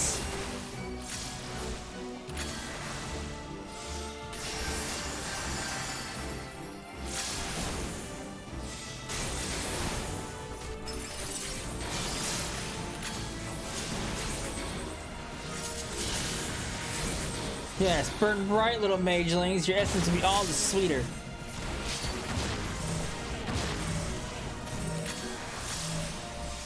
Sure has taught you well, but his tools will not have you prepared for this. Too late. I was already prepared.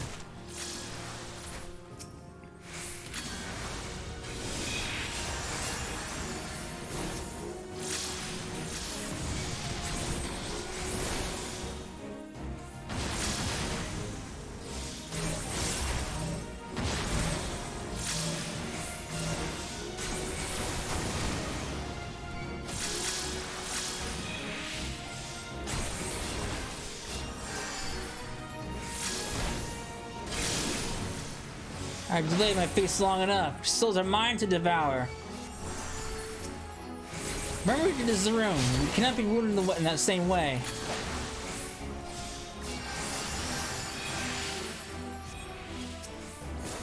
So it's into you.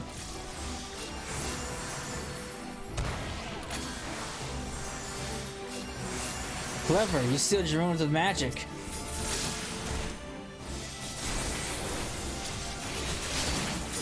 Oh, whoa. Hey, what a dick.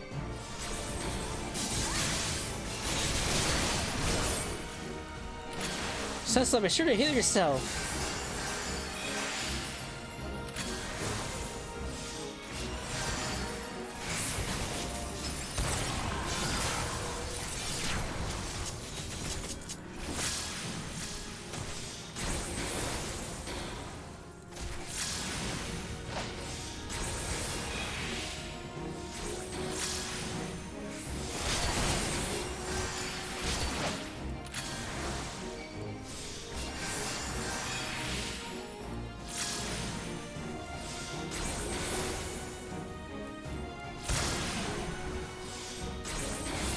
Your resolve is commendable, but I mastered the manners of the ancients.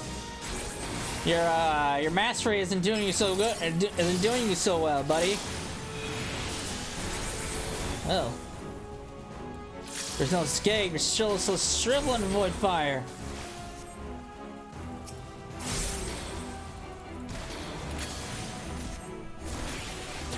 The hell.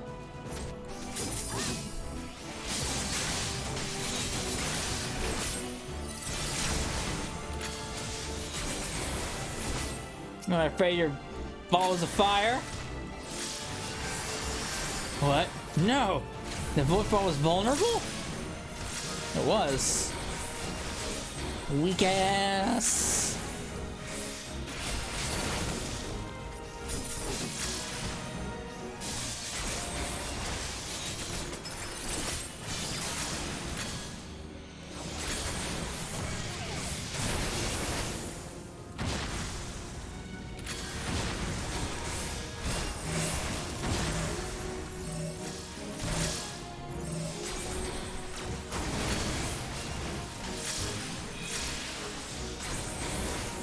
Impossible!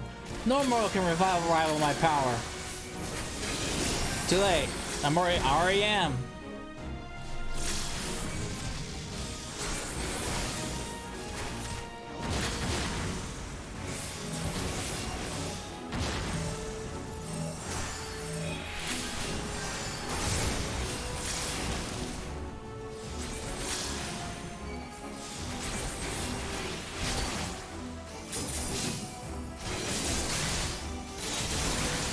Dead! No! I sacrificed everything!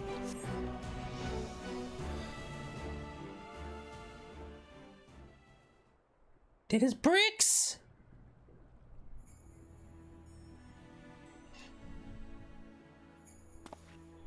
My comrades, you're champions of the red. Zaroon, you mustn't try to move. I'm not dead yet, lass. Though it was nice that you could have thought to avenge me. What a miserable pair we make. The last of the Crimson Duelists stained the ground scarlet with our blood. And yet I cannot even claim that his final vengeance is mine. That honor goes to my students. Ah, but there lies the difference between you and me, Lambard.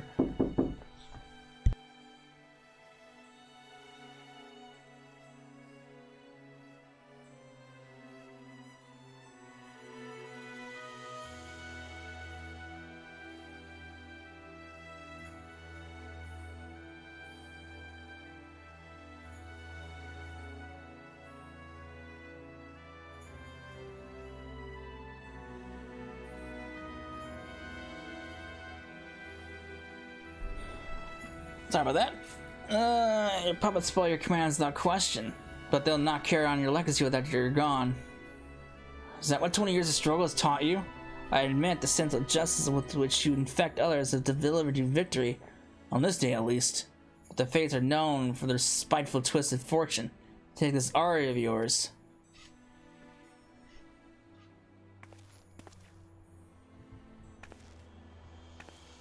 I'm fine.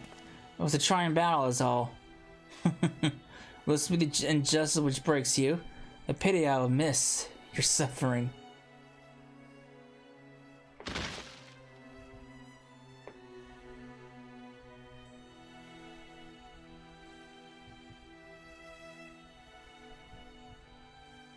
Lambard knew something and it seemed to amuse him. Are you truly alright? I feel much recovered, honestly. We should return to Revenant's Toll. There's something more to this.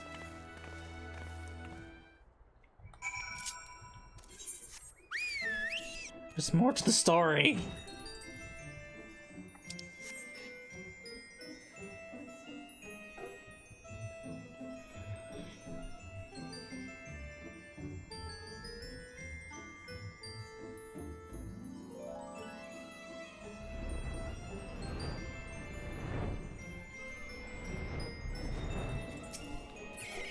Not you.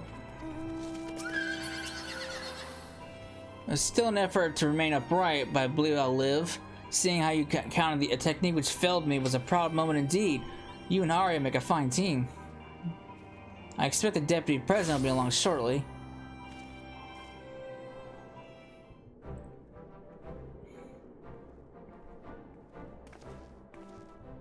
Yeah, my thanks. Had you not uncovered this plot, I would almost certainly be dead by now. It's quite a sobering thought. To Sus and Arya who most deserve your gratitude. I was busy bleeding to death whilst the two of them vanquished the assassin's master.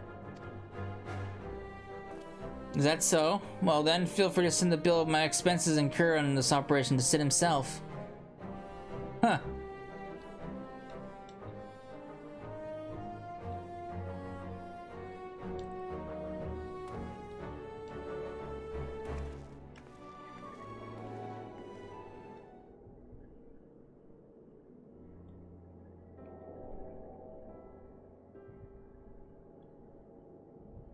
With Lambard's death, so too will those cabal of assassins cease to plague us. For much of my life, I've lived with failure, the loss of my homeland, my inability to help prevent the calamity, but I chose to fight on the face of these defeats. It has taken 2 decades to right the wrongs of my past, yet finally have I managed a tangible victory for my home and for Eorzea.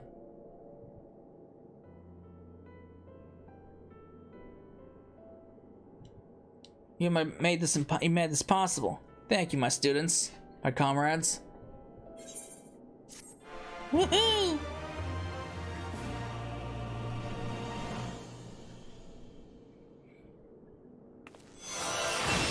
Nice.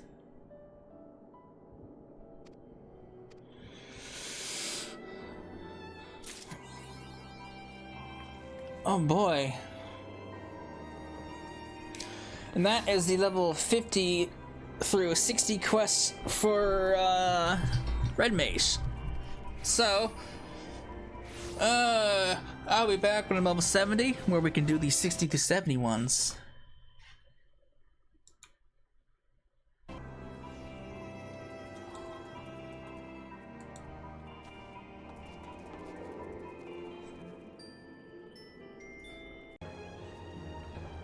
Alright, we are back. We are level 70. So, Zaroon, I am ready to take on the level 60 to 70 storyline. What's going on, buddy? Cecilla, Arya, while there are lessons to be learned as I dragged you along on my quest for vengeance, tis time I offered a more structured approach to your training.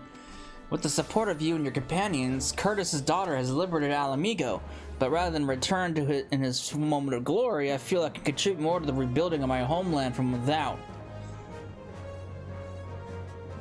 It was 2 decades ago that I joined the revolutionaries.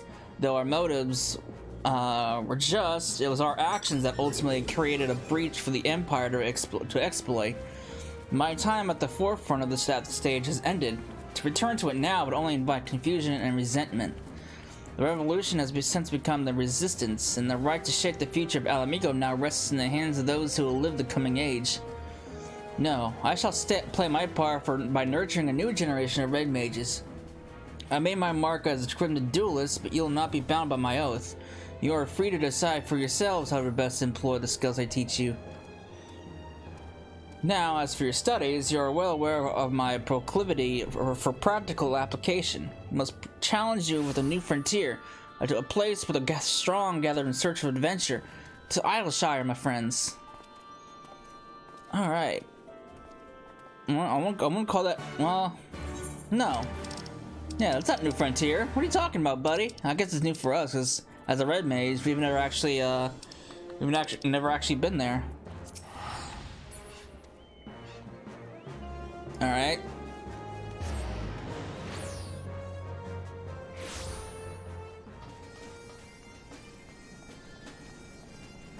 Zaroon! Putty old pal. Young Arya has invested in her appearance, it would seem. Doesn't she look the part? She definitely looks the part. Right, let's break in that new equipment. There's a hostile organization of goblins known as the Illuminati making trouble for the people here in Idyllshire. The most prominent threat to the populace seems to be the mechanical soldiers controlled by the Illuminati aggressors.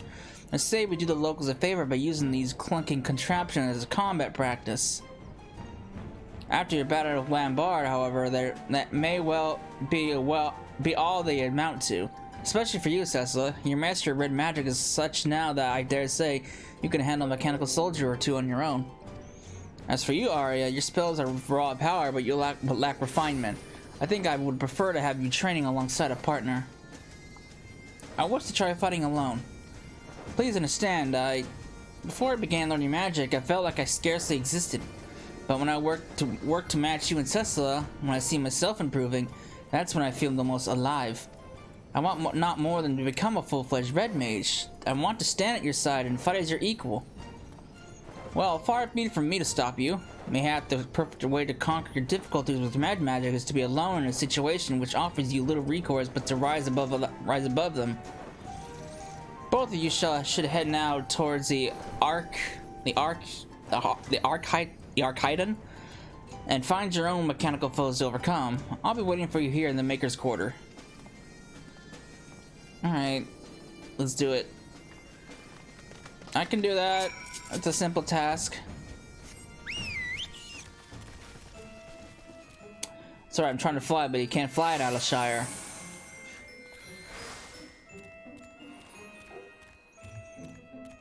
Force of habit.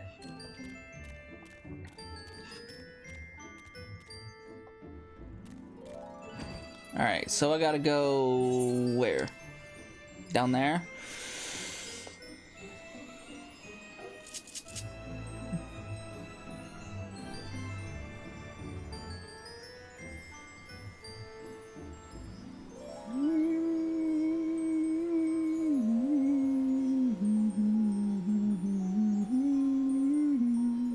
Alright. Let's see what trouble we can stir down here, shall we? Oh Lord. Alright. What mechanical monstrosity is waiting for me? Let me get my chocobo out. Any added help would be nice.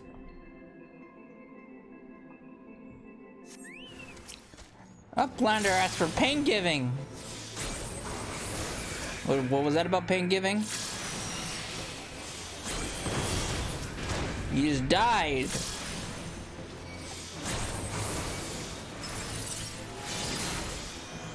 That was simple.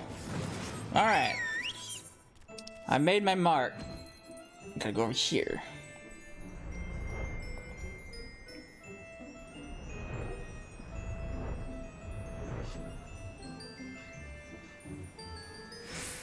Buddy.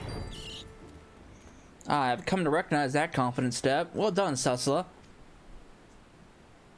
Did you happen to spot Arya in your travels? Unless I have sorely overestimated her abilities, I would have expected her to arrive not long after you. Arya did seem intent on proving herself. Pray forgive the tortured metaphor, but I have a feeling she may have sliced off more than she could fry. Come, let's seek out our young mage and render aid if need be. I'm sure she's fine. She's an aspiring red mage. She can handle herself, right? In theory? Oh, there's a C-rank mob. Alright, where you at, lass? Oh. You alright? Taking a break? Too much for you to handle? Cecilla? I did it. I won.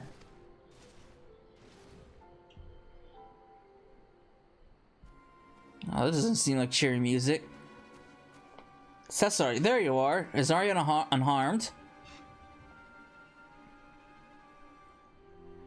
My, that was a fair gathering of goblins. From the looks of it, defeating this lot took almost everything she had. Can you walk, my friend? I've never seen you so... Uh-oh. Oh, that's not good.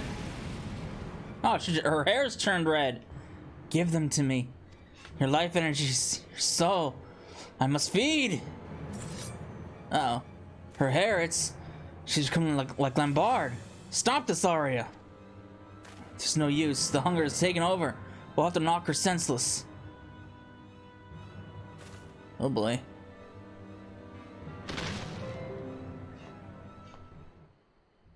That's not good. I suggest we take her back to Idleshire and let her rest at Rowena's establishment. I don't hope she'll be more amenable to discussion when she awakes.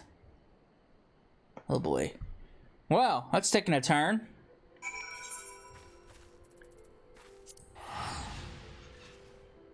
Maybe noticed that there was something wrong with her before.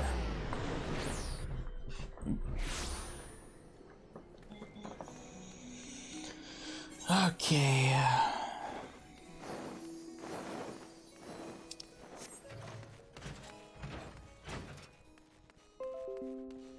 There you are. You alright? What happened? Did I truly attack you? Almost. Gods, why would I do such a thing? I remember defeating that contraption. I remember falling to my knees, exhausted from spellcasting. I remember any thoughts fading away as a roar in my head grew louder and louder, and then nothing. I don't understand what possessed me. Never would I draw my blade on you or Zaroon. Alright, Guy, what's your expertise? This was poor judgment on my part. I should not have tested you so harshly. Listen to me carefully now, Arya. I have seen how battle can exhaust you, but I failed to understand what grim truth was such exhaustion presaged. In the moment you say it roaring drowned out your thoughts, the color of your hair changed quite distinctly. We witnessed a similar transformation in Lambard ere he began to feed upon living ether. Lambard was able to employ magics of incredible power, but it left him hungering for life force. I believe what you experienced was a surrender to that very same hunger. It cannot be. My erstwhile colleague has described how he enacted a change in his physical being. While I suppose it is possible that such a ritual was performed upon you as well, he mentioned the process requiring many years. You may have many more questions, I'm sure, but for now you must rest. If this hunger takes hold when your ether is exhausted, then it is even more important that you recuperate. And Arya, do not despair that you have lost yourself. After all, you are in perfect control now, are you not? I am. Thank you, Zaroon. Sessa, we will seek the cure to Arya's condition. Though I have little knowledge of such forbidden arts, I am confident that a determined expedition will yield the answers we require. Prepare yourself for another journey. I'm all ready to go.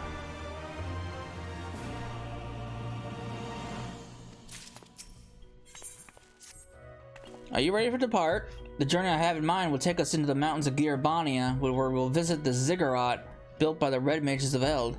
I remember that place. Isn't that place like under the control of Kukurin? Lambard and I once explored those ancient ruins, searching for knowledge of the first incarnation of red magic. That was long ago, before we met Curtis and joined the revolution. While I realized the manner of hidden wisdom was for which Lambard had been truly seeking, the edifice itself has now been overrun by Kukurin. It was the big upside-down pyramid. But a thorough expedition could still unearth something of value. Mayhap even the secrets behind Lambard's occult transformation. Arya, my friend, I must ask you to remain here, continue your convalescence. And no spell casting. Not even a lick of flame to light a candle. In your weakened state, we know not how sudden the hunger might return. Yes, of course. Just the thought of what might happen is enough to make me feel ill. I'll be fine in my sickbed, but what of you two? Are you really going to be traveled all the way to Girabania just for me? What would you do if the position were reversed? If Cecil were afflicted by a condition and you knew a cure what might be found beyond the mountains? What then? Why, I would be out the door in a moment. Huh. Well, thank you. That you would respond so empathetically is the reason we had no qualms for doing the same for you. Arya is working so hard to master his skills, and imagine it will be hard to refrain from training for a while. But she must recover from her exhaustion first, before aught else. Come, Cecil, the ziggurat awaits. Rest well, Arya. We shall turn as swiftly as we are able. Alright. I need to go to, I think I need to go to Algiri? Or is it Algana? I think it's Algana. Algana. Actually, I think Giri's closer. Let me look at the map. No, actually Giri's a lot farther.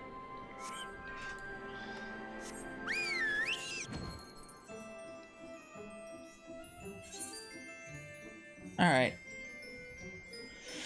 Time to go to the upside down pyramids.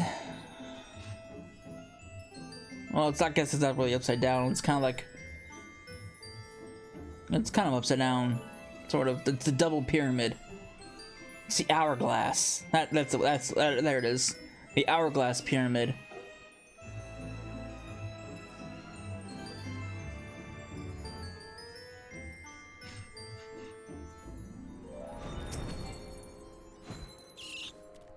Let's begin our expedition, shall we? Be on the lookout for stone tablets bearing the histories of the Red. Did I mention that it was our forebears in the art who constructed the ziggurat? It was built to suppress the unstable weather that was whipped up in the wake of the era's calamity. A sort of dampening weight that slowed the land's raging currents of ether to a trickle.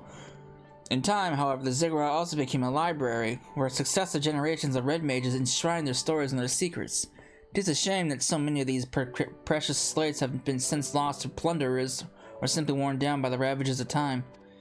As such, I do not expect to find a fully intact record of Lambard's ghastly rite, but at the very least we should discover hints of what the transformation ritual entails.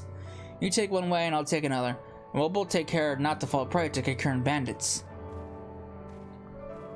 I'm not afraid. I can fly over them. So 2 down, 1 up. Alright.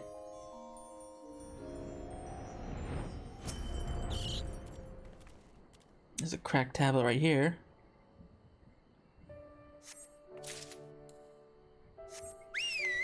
Putting together the pieces. It's like a puzzle.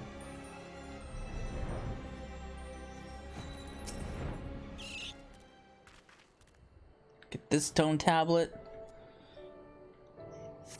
And then we gotta go up.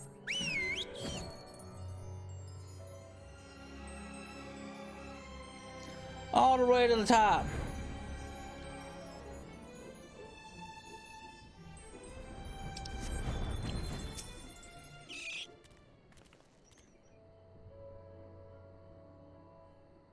Yoink.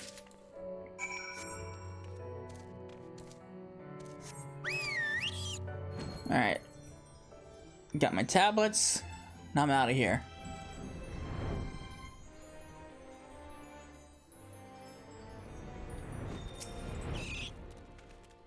How did you fare? I discovered a number of tablets myself, which while positively fascinating, offer little on the subject of occult rituals. I got these.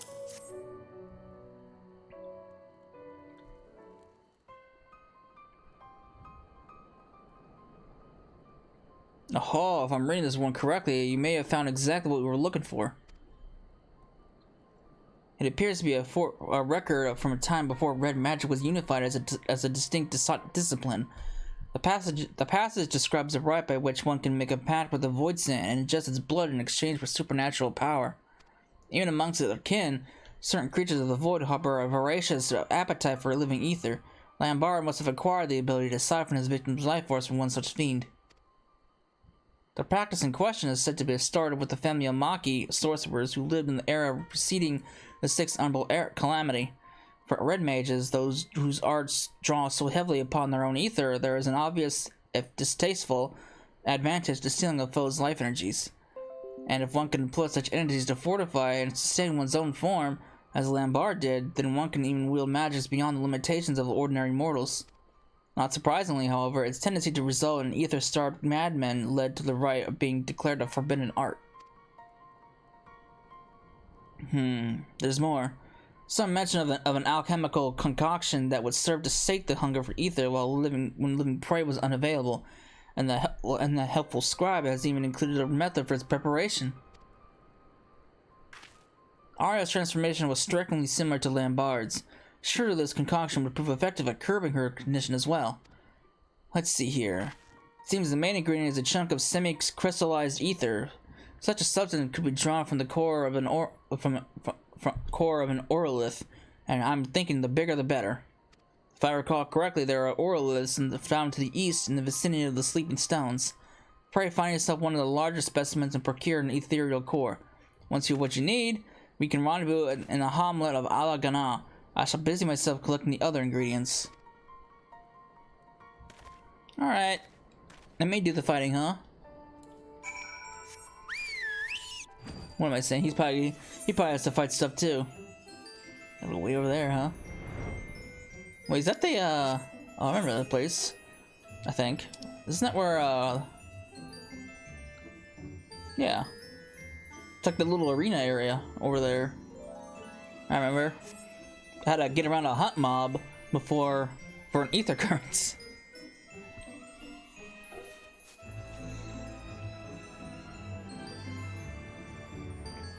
It's crazy, you see all these bridges and high roads. It kind of makes you wonder what this place looked like before all these bridges came crashing down, you know?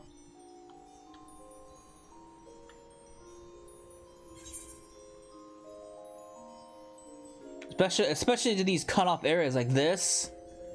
I mean, you can probably imagine That probably connected all the way down there. Well, maybe not. Well, actually, it could have been. This looks like a chunk that was it's broken off. So yeah, that probably connected all the way down there, somewhere along the way. So it's kind of crazy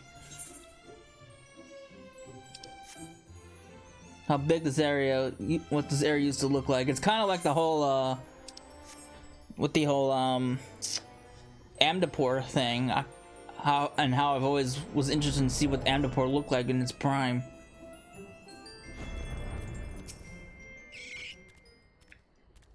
Alright, I gotta find an Orlith. I gotta find the biggest one. That's certainly big. It's way bigger than that one, that's for sure.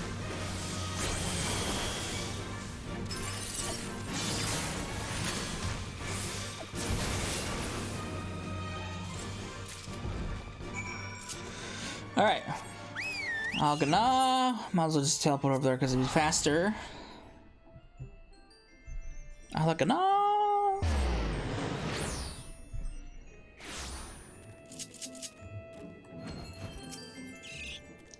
Were you able to procure a suitable core? I did. Yes, this will do nicely. Enough to create a decent sized dose at any rate. I've gathered together the other ingredients, so all it's left to do is to deliver them into the hands of an experienced alchemist. But Arya must be wondering where we are. Why don't you go ahead and out of and avail her of our progress? I'll meet you there as soon as I'm finished haggling with the potion mixes in Ul'dah. You got a long way to go to get to Ul'dah, buddy. It's a shame you don't have teleport. You can get there instantly. I mean, he's got a long way to go. What did I come here for? This is not Idleshire.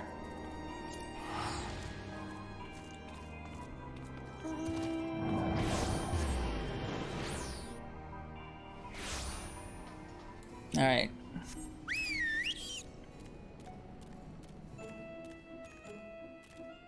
The thing, he has to go all the way to Ul'dah, then he has to come all the way out here. It's quite the walk. A kind of potion. And it's supposed to help with the hunger. That'll be one less worry then. Do you think Zerun will be back soon? I mean, I don't know. He's got quite a hike. Oh, there he is.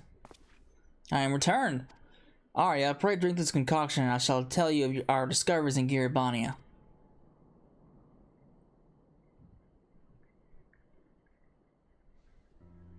By the gods. The taste was not exactly pleasant, but I already feel much recovered. It's as if a cool stream of water was poured on the fire in my chest. I don't know how to thank you. Your smile is the finest reward we could ask for, but I ask you do not become complacent. That tonic is merely meant to help replenish your depleted ether. It'll do not to undo the underlying affliction. I understand. If I exhaust my mana again, I'll be back where I was, a savage uncontrolled by hunger. Which means I should still give up on training for now. So, do you think Lambar infused me with void sent blood while I was held captive? I mean, it's possible. According to what I found in the Yellow Jacket's incident records, the span of time that elapsed between your kidnapping and subsequent rescue was not terribly long. And for much of your ordeal, you were shut inside a box. It seems unlikely that there was sufficient opportunity to perform a highly complicated and dangerous ritual. No, we must look elsewhere for the truth behind your condition. You must let me help you. If it allows me to begin practicing magic again, and even one day earlier, it is torture to watch the moments pass. Wasting time I could be using to catch up to you. You'll never catch me. Oh, you get there in time. Let's cheer her on. I'll certainly try, though I'm not sure what help I'll be. I think we'll have our suffering friend delve into the scrolls for us. The Charlians have left behind a veritable mountain of lore through which we can dig for answers. So that's why I shall leave you to your training. After all, you must give Arya an ever-growing peak to look up to. And she's got quite the peak to scale.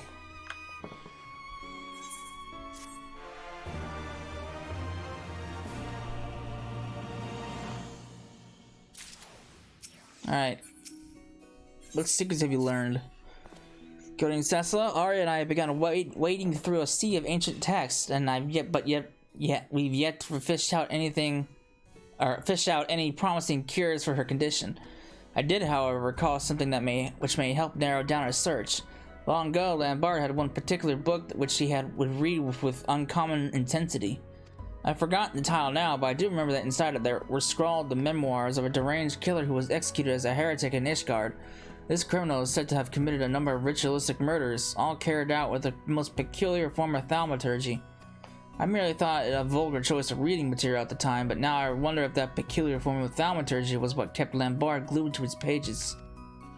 It sounds positively awful, and yet it might just give us the clues we've been missing. I'll see if I can't track down those memoirs down. I messed that up. I understand it's quite a rare volume, and when it comes to hunting down elusive treasures, it may be worth consulting a professional treasure hunter. Cecil, are you acquainted with Midnight Dew? Why don't you take Arya and pay her a visit? I might need a refresher on her. I will try my hand at a different route. It's a long shot, but Rowena is known to stock a truly eclectic range of wares. Oh boy, he's gonna deal with Rowena, huh? I bid you fair luck. Because Rowena can be kind of difficult to deal with. Midnight Dew! Oh, it's you. I'm familiar with you. It's been a while. Ah, it's you. Something you need. A heretic's memoirs for the young lady here. Bit of an odd request, but who am I to judge?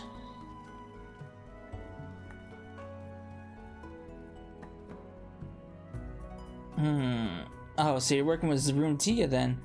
I thought you wanted it for some sort of tasteless personal collection. Let me think now.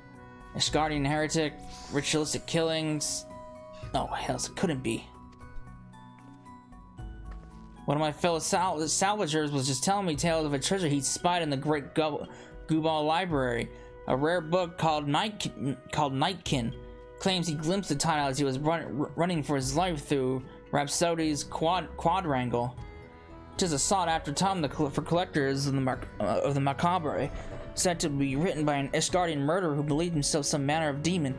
Half a diary, half a grimoire, and chock full of bloody lunacy. Well, it certainly fits the description. We should head back to Rowena's and share the news with Zarun. Thanks for your help, Midnight. Alright. By the way, I don't know if I ever mentioned it, but the symbol above her, when you see NPCs with that symbol above their heads, that means they have a card, a triple triad card that you can get from them. If you're lucky. I don't think I've ever mentioned it. Yes, Nightkin, that was the title. Written by a killer who thought himself born of fiends. Such a belief would certainly brand him a crazed heretic in Ishgard, but I suspect the truth is he was much like Lambert, a mage who delved too deeply in forbidden arts. And you say the book was seen in the Great Gubal Library? I've not entered that place since the Charlans departed this land. What have you, Cecila? I may have been in there a couple times. Like the back of your hand, eh? Well then, I vote for you to be our guide. I hadn't known the library's guardians had turned hostile. I'm sorry, Arya, but you'll have to remain behind. No sense putting you in a situation where you might be forced to fling spells. I would have liked to see those fabled shelves. But you're right, of course.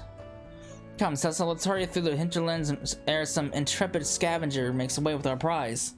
I mean, what are the chances that we're gonna run into a scavenger? I really wish the hinterlands had an aetherites. It sucks it doesn't, because it's kind of a pain in the ass. I've mentioned it many times before, but it's still one of the biggest gripes I have about the hinterlands.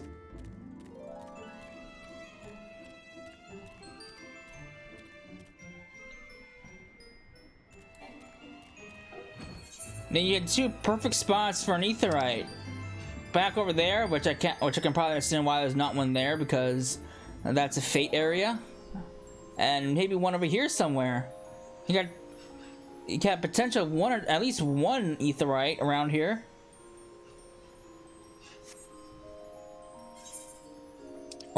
I guess you can't put one here because it's too close to the zone. Yeah, so probably like around somewhere around here or there. I mean, there are remains of an aetheryte, but it's overrun by goblins.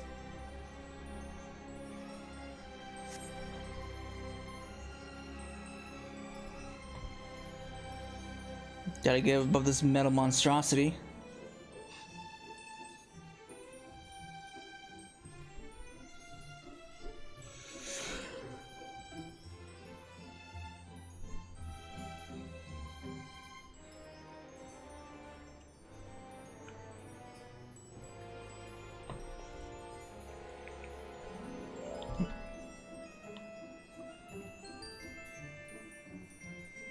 Alright. Let's dive on down and hit the books. We're coming here fairly often. Wasn't I here not too long ago? Right, let's not dawdle on it once we're inside. We can make for Rhapsody's quadrangle and leave as soon as we've acquired the tome. When I remember, the book Lambar would read was of a fair thickness and was bound in leather covers. Hopefully it will not be too difficult to find. Man, that's not a very good description of the book. I'm pretty sure. I mean, do you see the amount of books in this place? Tis more lair than library now. Lead the way, my friend.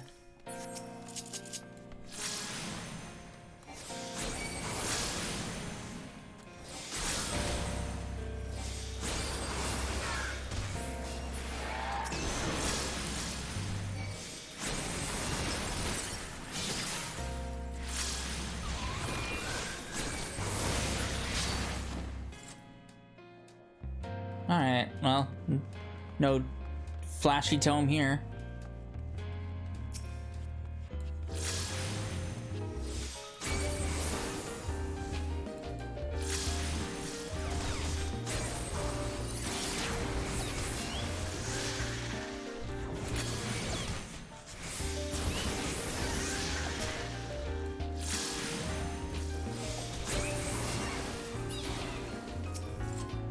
Alright. I understand the desire to protect one's collection, but these guardians seem a touch overzealous. Blame Matoya. You can blame Master Matoya for this. Isn't Matoya the one who manages over these guardians?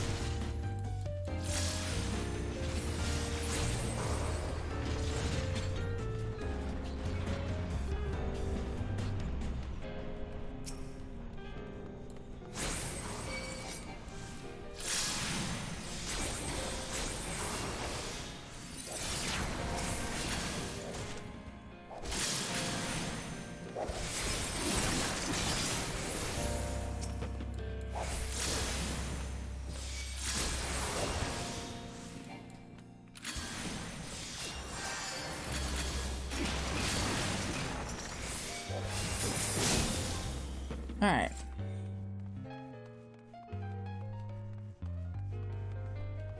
And then we're gonna go down here. Looks like we're gonna go back down over there.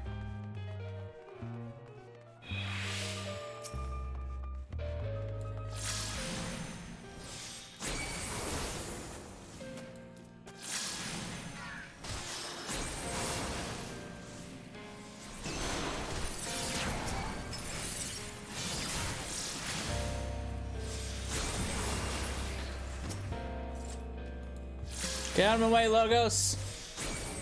The quadrangle is just up ahead. Just a little further now.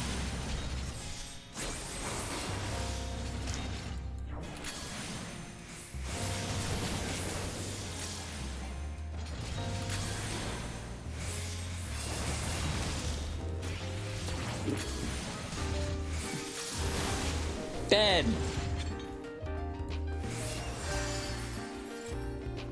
Alright. Oh, good. Yeah. Here we are. Now to find that book. I'm going for the first one out. In the year 960, the Sixth Astral Era, a murder did occur where a member of the clergy was struck down by a knight of common birth. knight whose name was Tirfeniel wet his blade in the priest's blood after witnessing the unspeakable abuse of an orphan waif under the pretense of an exorcism. May his conviction in the face of a corrupted faith be praised. That's not what I'm looking for. This is not the book you're looking for. It's not the George you're looking for. The pages contain incredibly detailed pictures of female deities in various stages of undress. No male divinities appear to be included in this collection. No, not that one. The tome we seek is titled Nightkin. Well, I can see. I can imagine what that book is all about. During the Thorn Dynasty, a series of unsolved killings shook the very foundations of Ul'dah. The murder was so named for the practice of leaving a card from the deck of Arcana by the bloody bodies of the slain. Officials publicly suggested that the murderers selected targets based upon divination, as several key figures of a faction have opposed the royal house were prominent amongst the victims. However, it was whispered that the seemingly random slaughter was merely a cover for political assassinations. Nope. What about this one? The ink was faded to the point of illegibility. No, not this one either. Try another. You need to read every page, my friend. But I got to! Today I visited Twellswood. Lady Amadine of the Dartancours, a regular patron of mine, bid me call upon her household. I set off with confidence, my latest masterpiece in hand, but it was within the halls of Hawk Manor that I beheld the true pinnacle of perfection. Oh! Bah, we roused the Guardian. Let's dispatch this nuisance. This is what I get for trying to learn knowledge.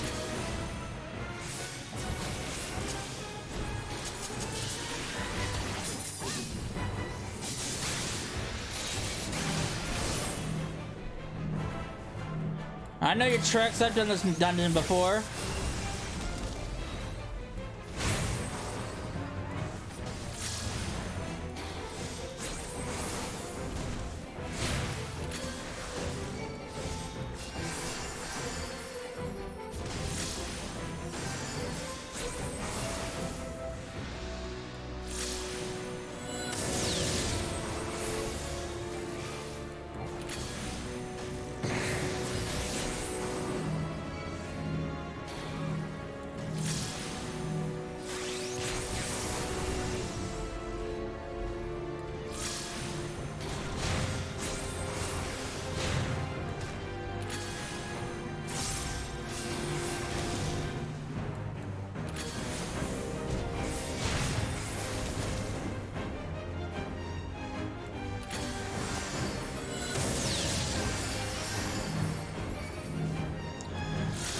Oh boy.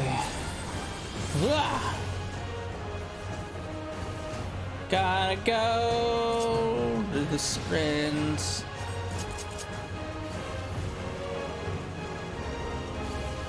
There we go. No minions for you.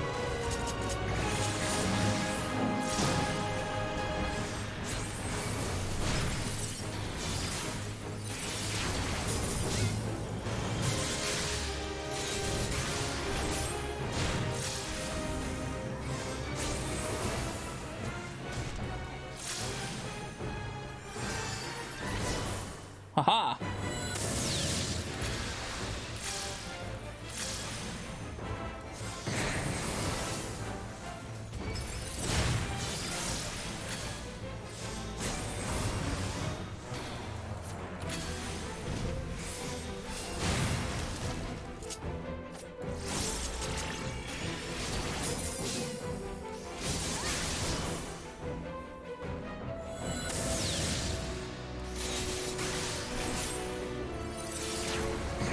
Die, you billy toff.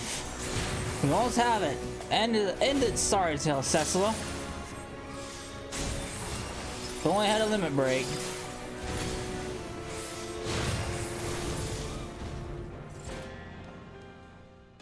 The bookish behemoth has fallen. It appears the prize was hidden within its belly. Aha, here we go. I am the descendant of demons, the scion of tainted blood. It is for my brethren born in the darkness, for the Nightkin that I pen these words. The holy men will insist my teachings are madness, the ravings of a deranged killer. They shall learn that all I inscribe henceforth is eldritch truth, and their faith was the twisted lie. Yes, we found it. There can be no mistake. We need to tear this in this place. I breathed my fill of moldy parchment.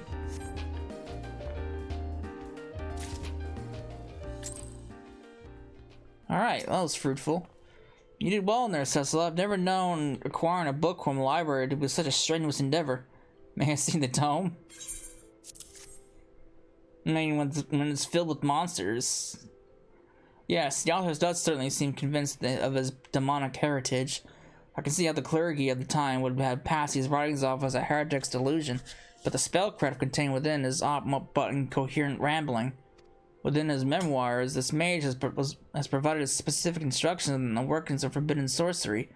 Little wonder that Lambard spent so much of his time studying the tome's secrets. But there is more, much more. Let's return to Isleshire. Arya needs to hear this. Oh boy. Alright. That is not Isleshire, that is Zenith. That is like the opposite direction where I want to go.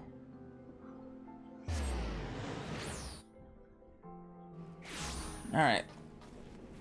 Let's head up here.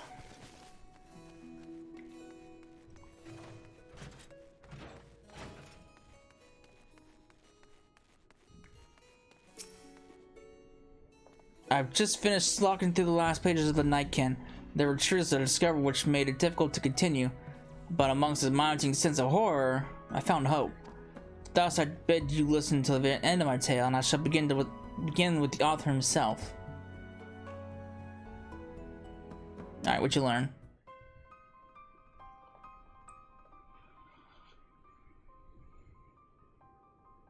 And so this man who wrote the Nightkin was not merely some disturbed killer, but a mage who had mastered the arts of the ancients. Exactly so. A century ago in Ishgard, this monster in mortal guise devoured all manner of forgotten texts, teaching himself everything from red magic to Maki summoning rituals. The secret to his seemingly inexhaustible power lies in his bloodline. He was directly descended from a Maki Archmagus, and that who had ingested the lifeblood of the Voidsent Queen Lilith. In fact, it was with this very Archmagus that the vile practice of infusing oneself with Voidsent blood first began. I believe I told you how the Red Mages later outlawed these rituals, but the damage had already been done. Lilith's insidious energies had been passed on to the Archmagus' heirs. This clan of ether-drinking spellcasters had become known as those who were born into the darkness, the Nightkin. The revelation which truly shook me, however, was yet to come. I discovered that Lambard was a scion of the Nightkin clan, and quite likely, so are you, Arya. Oh. The book's author was of the Callowise family, a surname shared by the Lambard. With no small amount of trepidation, I determined to look once more into your family records, and learned that the Callowise name was also prevalent on your mother's side. This can be no coincidence. Are you saying that Voidsent blood runs in my veins? I experienced your preternaturally strong affinity for black magics. When I remembered that Lambard was of a similar arcane disposition, the connection was even more obvious. He had no need to ingest fiendish blood. He simply awoke the corruption which had always lurked within him. The rituals for doing so were clearly described in the pages of the Nightkin. Were these rituals performed upon me too? Again, it is doubtful to consider their complex requirements. My theory is that your latent talents were stirred into wakefulness quite by accident through your induction into the ranks of the Red. I wonder, however, why the same awakening that took years for Lambard occurred so swiftly in you. An innate affinity, mayhap? But whatever the case, then that this unstable condition was triggered by your desire for control, it certainly explains Lambard's parting bar for the injustice of your fate.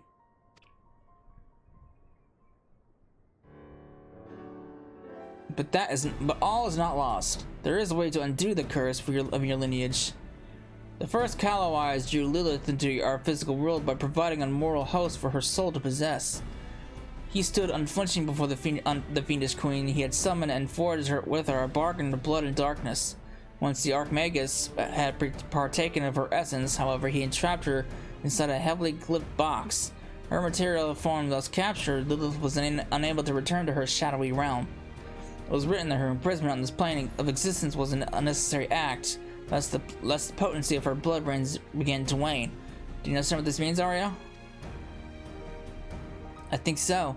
The corruption summon will last only as long as the Voidsent Queen remains in our world.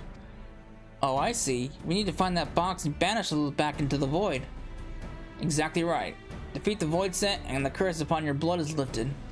Of course, a creature of Lilith's stature would ordinarily present a near insurmountable challenge. We are fortunate then that the summoner bound her essence to a feeble vessel to prevent her from manifesting her full power. Even we few should stand a chance against this lesser incarnation. Now, it appears the author succeeded in tracking down Lilith's prison, and though the book makes no mention of the event, it is entirely possible that the box passed into his possession. Our surest bet would be to follow in his footsteps. Rest and prepare, my friends. We have an exciting adventure ahead of us.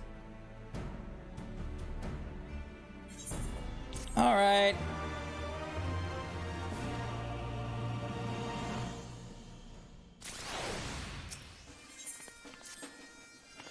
Cecil, your fellow student has had the most astonishing dream. Why don't you tell her about it, Arya? It was so disturbingly vivid. I dreamed of the man who wrote the Nightkin. In a corner of the house in which he hid away from the world, he kept a coffin-like box. Black as night it was, its sides marked with jagged lines of purple. As he watched over it, unblinking, an inquisitor broke through the door with a company of knights. Half the soldiers were ordered to haul the man away to the tribunal, while the other half seized the coffin. This coffin we described is the very image of a Maki tool of containment. 'Tis as if you saw a vision of past events. Did she have the echo? It was probably just a nightmare brought on by the tales in those memoirs. Well, as things stand, your dream was the best lead the memoirs have given us. Let us pay visit to the tribunal in Ishgard. Nothing ventured, nothing gained, I say. Alright, we can do that. See if our buddy, our fellow knights have any way, to, help us out. So I gotta go up there. Tribunal.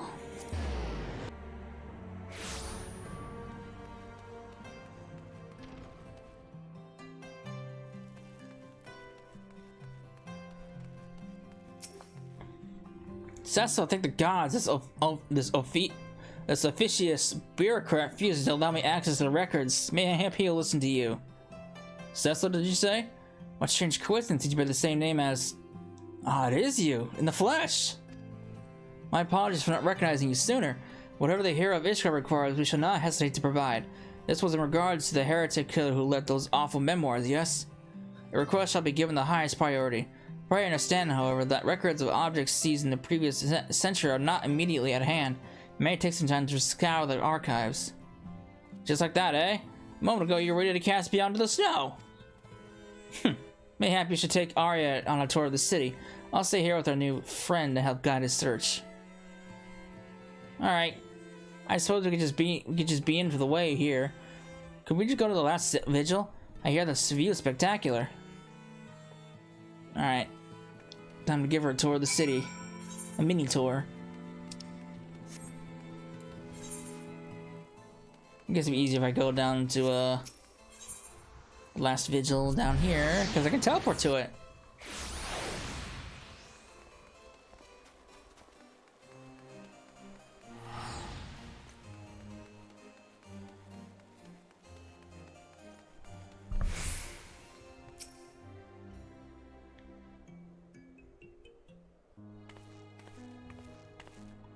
This is amazing. I wish I was told you could look over the entire sea from here, and I couldn't wait to see for myself. So you are fond of high places, then? Nah.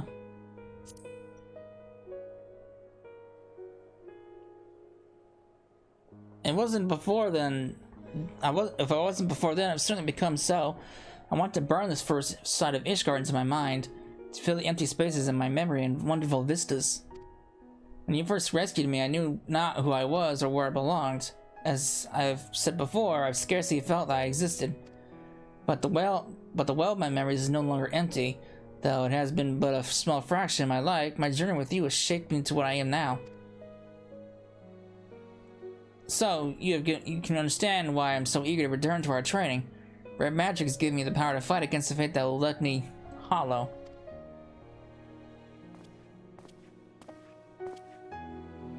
Cecil, Arya, we've learned the resting place of Lula's prison. As incredible as it may seem, the coffin in which your dream matched the description of the heretic's box, purple lines and all. The Inquisitors were apparently so unnerved by its fell energies that they cast the thing into a ravine. Great. The place in question is known by the delightful name of Witch Drop and is to be found in Cortha's Central Highlands, swarming with void scent, or so I'm told. Shall we? Man, you're throwing a containment box that holds a void scent queen into a ravine. Of course, the void scent are going to be naturally attracted to it. Oh God.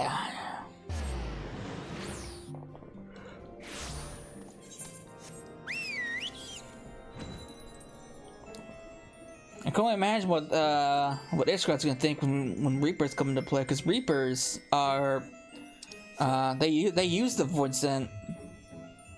So I'm really curious to see how that job is going to be portrayed and explained in Endwalker. That's probably one of the things I'm looking forward to most. The chasm is crawling with fiends, as described. Are they drawn by Lilith's dark assets, I wonder? Let us descend to its depths and begin digging. Mayhap the very power which attracts the void stone will help guide our efforts. Oh, you'll be able to follow us down there, won't you, Arya? I seem to recall you had a crippling fear of ghosts and spirits. What? No, I'm fine. There are no skeletons or specters here, so I'll be fine. Perfectly fine.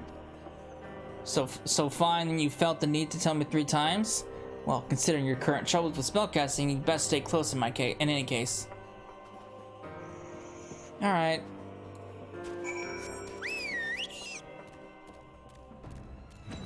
Where is this box? What's going on here? You guys are looking in the wrong spot, sirs. You're looking like so far away.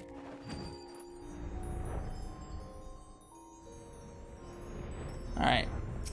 Got multiple snow piles to dig through, so let's dig this.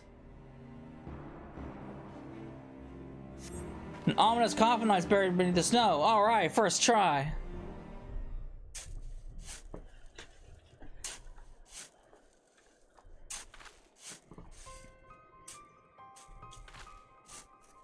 Holy shit. That's a big coffin! Good lord. I was expecting something small. Only one bear in my blood may break the seal. Slay this pretender.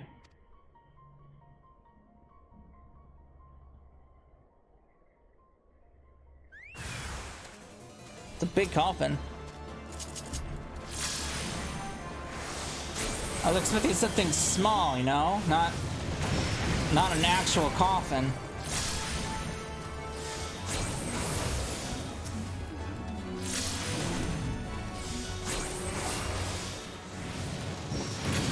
How they hide that thing in a small snow pile like that? Alright, well I better tell us the rune about this thing. It ain't going anywhere. Hey guy, you're looking in the wrong spot. I found your coffin. It's big. Under a shallow mound of snow, you say? Extraordinary. I don't know how a small little amount of snow can hide that, but whatever. Only one bearing my blood gift? Could this mysterious voice belong to Lilith herself? Let me try opening the coffin. If the voice is telling the truth, then I'm the only one who can. Very well. So let's not lead us to your dig site. I mean, just go to the cave. You can't miss it. It'll be on your left.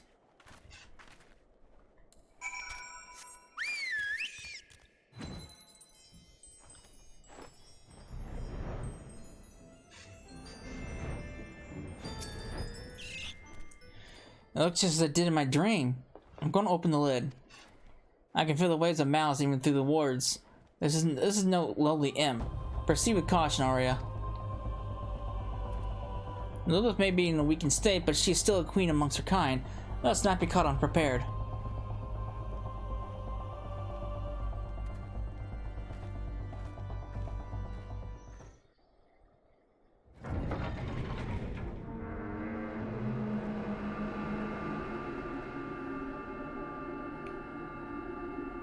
Bright light! God, it's above. Oh, that thing.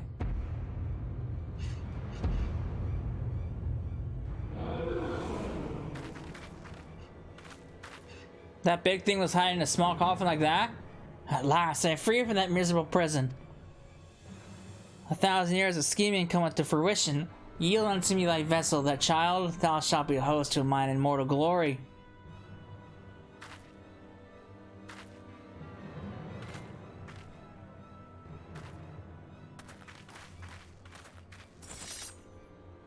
Host, you seek to possess Arya's body.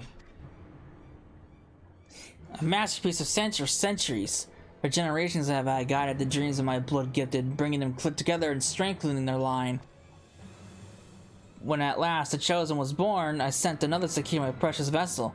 He commanded his own puppets, never knowing he was mine. Lambard! Heed me, child, my darling creation. I am the reason for thine existence, for the entanglement of thy sires, for thy deliverance unto solitude. Oh. Do not listen, Arya. Her words are poison. Come, deny not thy destiny. Thy life was molded by my hand. This is always meant to happen? My parents? My uncle? All of it?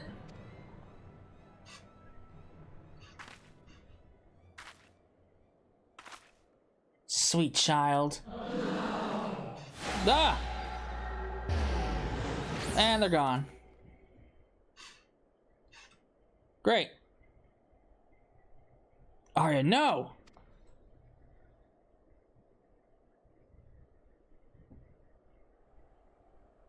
Well, what now?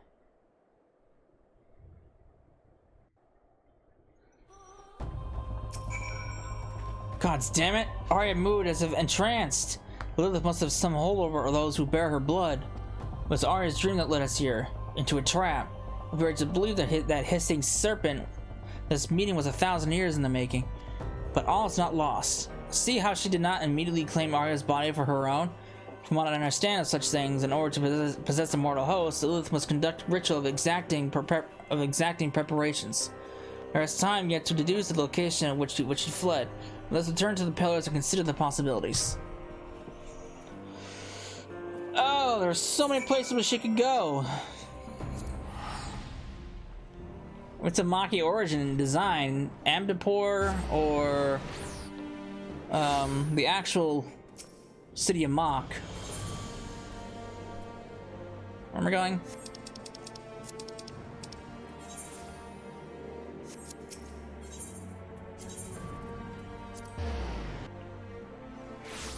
Alright.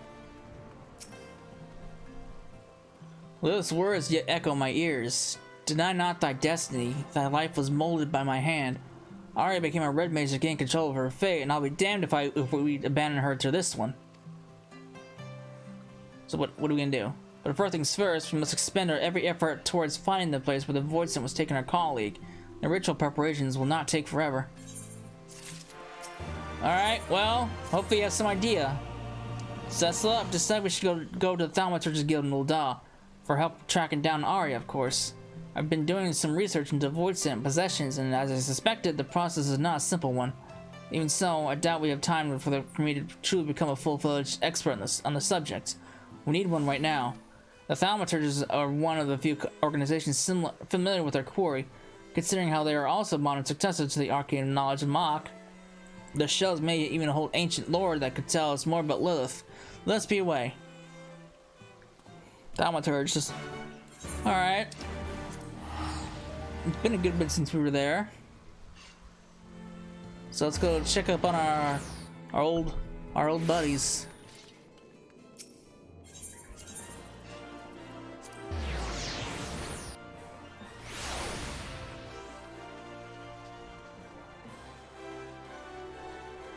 All right, the Yake.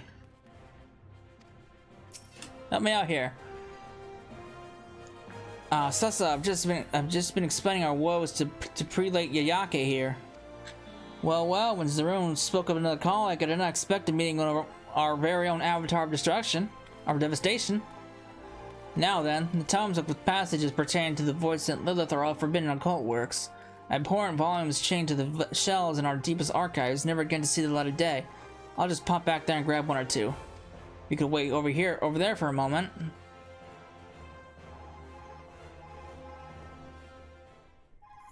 I got a phone call.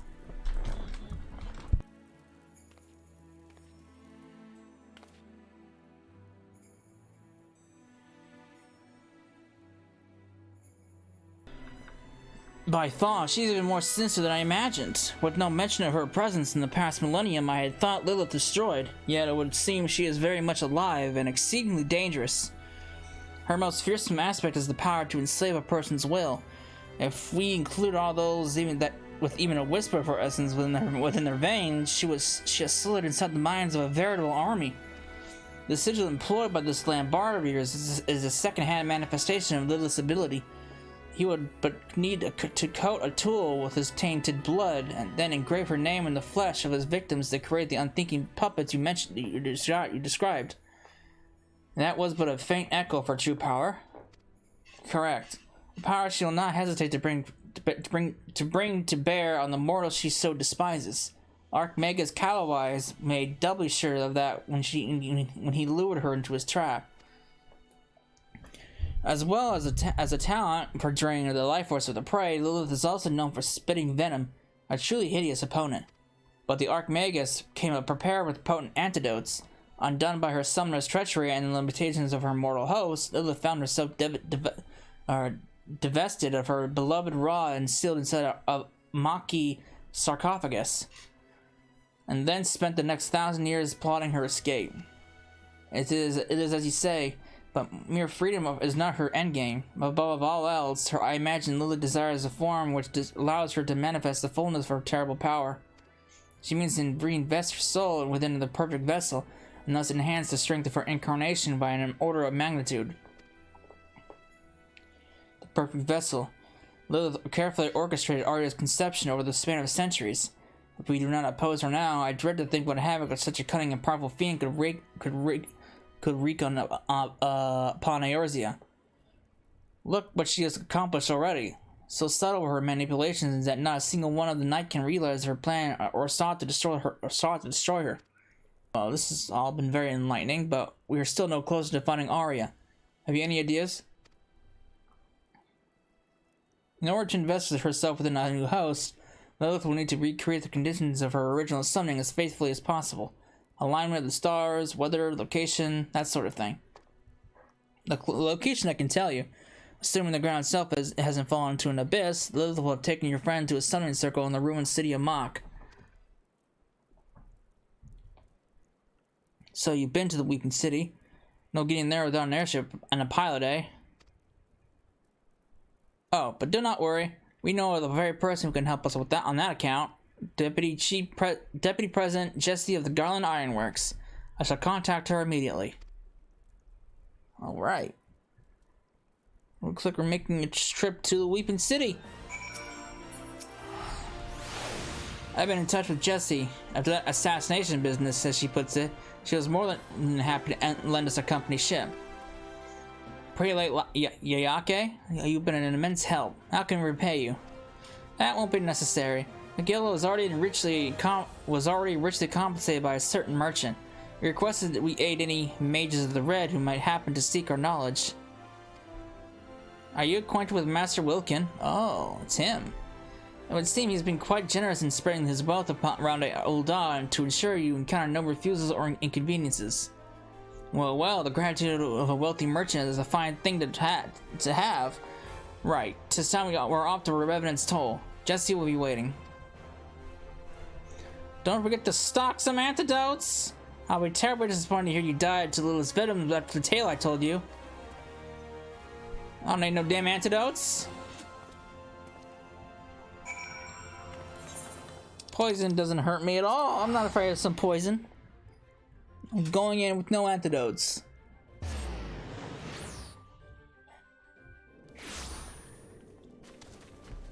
Not you. Zero Runes told me the story and I have the airship ready to fly. I'll probably get to the swell myself. I said I returned the favor to Arya and I don't go back on my promises. Shall we go? I'm moored on the northern bank of the lake.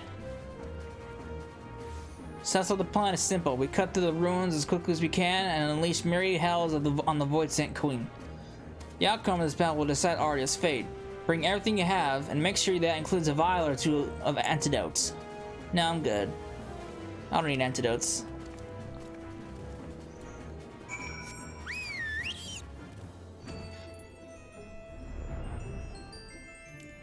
I've never once used a vial of antidotes.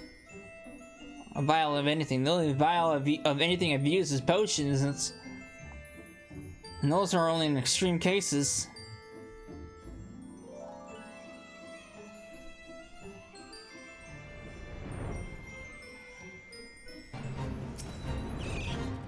Ready then? Got your gear? Emptied your bladder? We make straight for the ruins of Mach.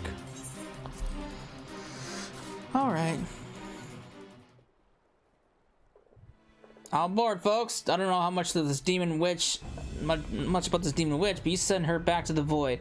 I want to see Arya safe and sound. Lilith only has one chance at this ritual, but once she knows that we're there to stop her, she may begin the ceremony anyway. Conditions be damned. If that happens, then we must defeat the fiend ere she forces her soul into Arya's body. We will triumph over Lilith and free your companion from her curse.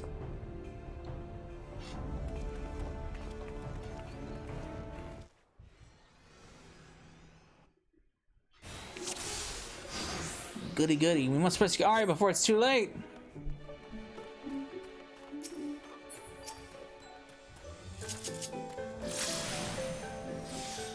Swift and sure. We have no time for subtlety.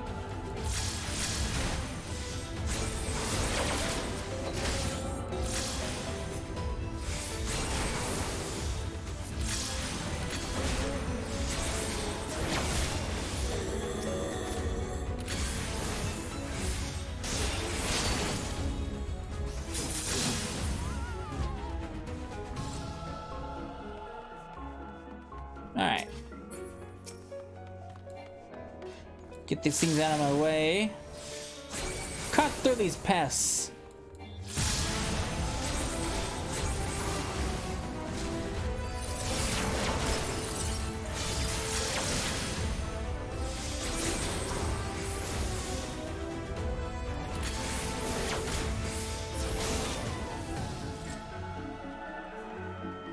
Alright, making good progress.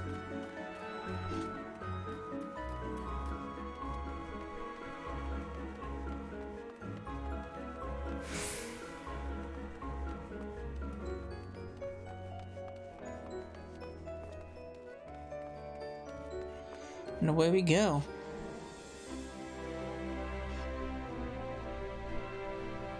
I felt that insidious aura before. Lilith is here.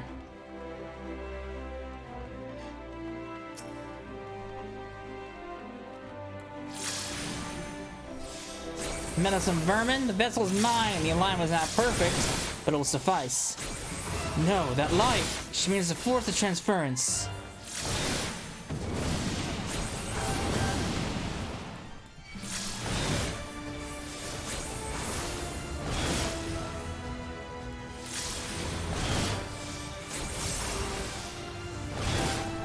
Wretched mortals, I shall sup upon the marrow of your bones. Do you feel that chill? As with the same with Lambard.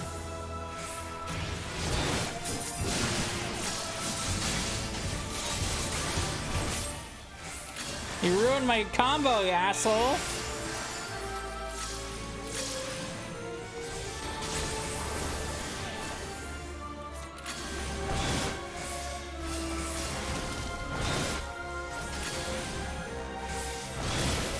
Your centuries have planned for this moment. Your skulls will adorn my throne. A failure to perish appears to have upset her. Keep wearing her down. Cecil, something wicked this way falls.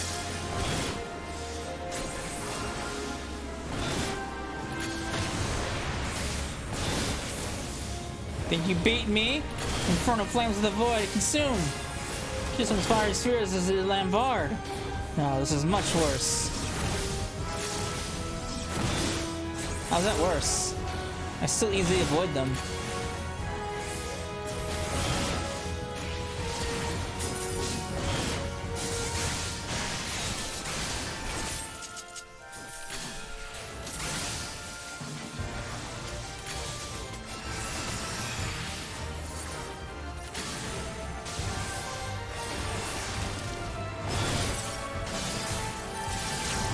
Silly persistent maggots! All the children of man shall suffer of mine imprisonment.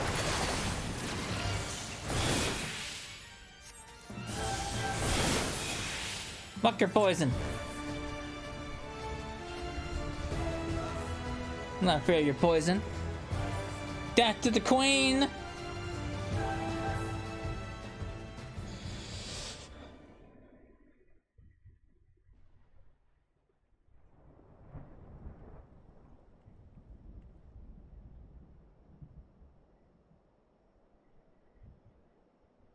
Arya, Lilith is slain. Come back to us now. Damn it, why won't she wake?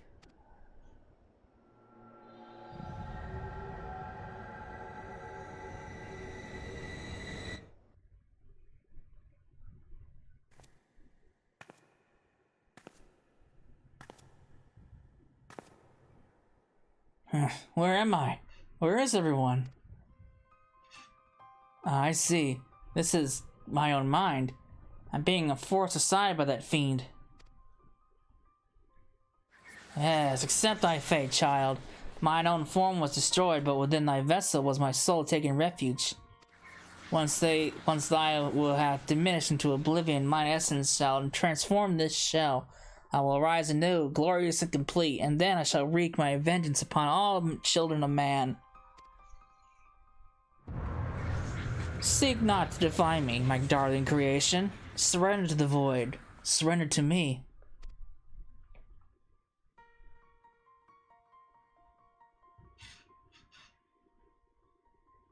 Lilith created me. I had to accept this fate. It was what I was always meant to be. Forgive me, Cecila. There were so many more memories that I hoped to make. Farewell.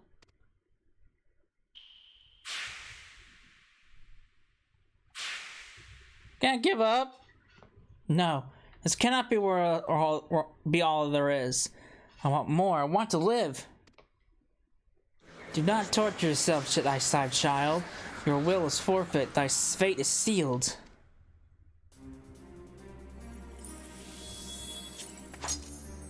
I decide my own fate.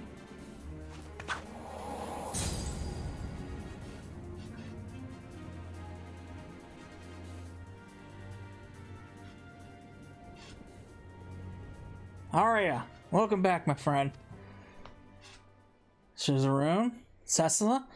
Look out, Lilith is still here.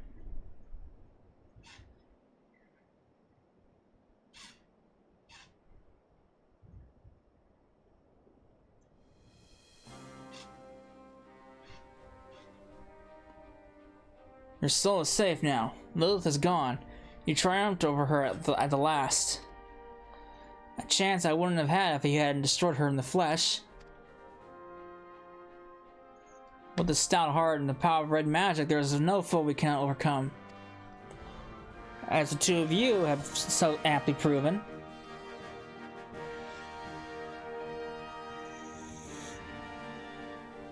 Now let's put this dreary ruin behind us. But have a care for your surroundings. This old city has brought us home to more than sinister void scent.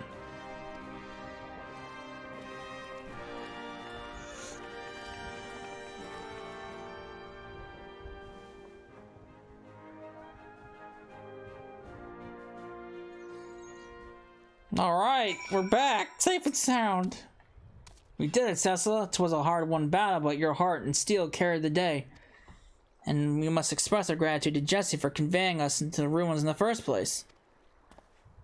Nay, I was but returning the favor. Unlike certain presidents I could mention, I don't like to leave the books unbalanced. Now I'd best be getting this girl back to the company docks, so this is farewell for me. Take care, Jesse, and thank you. Shall we head back to town then? Yes.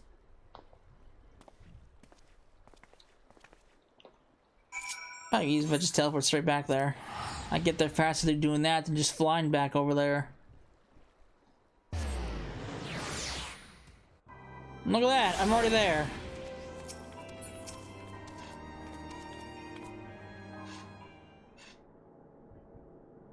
Ah, there's not but like a successful rescue attempt to put a smile on my face.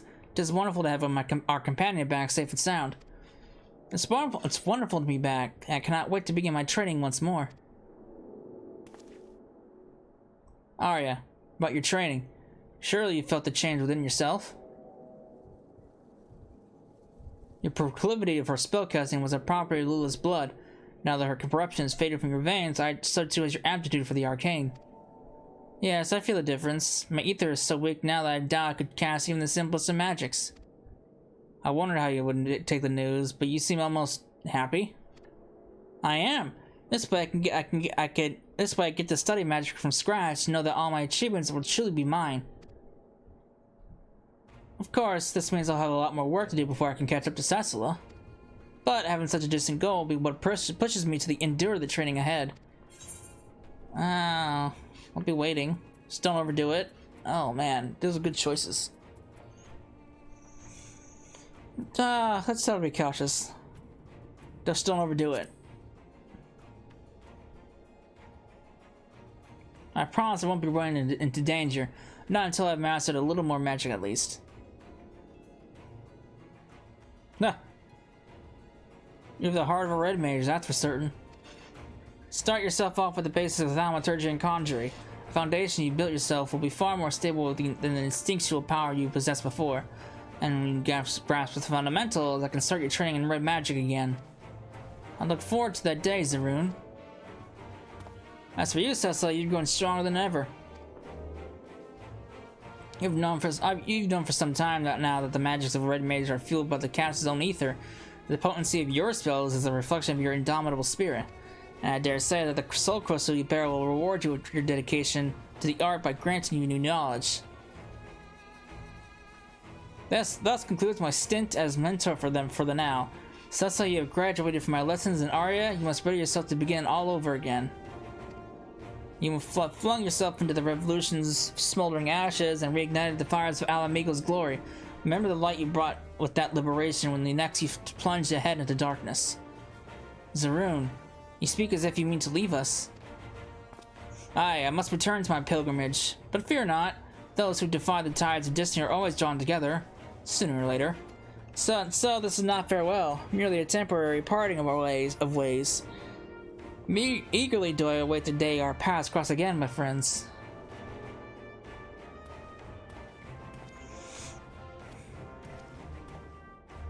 And there he goes off. Music that fixed his little march.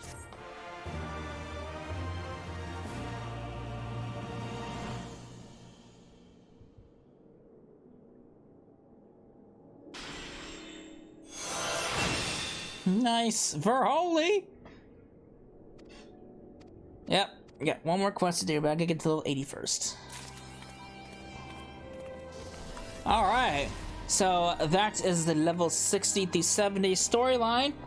So I'll be back when I'm level 80, where we can top off Red Mage for good. So, yeah, I'll be back in just a second.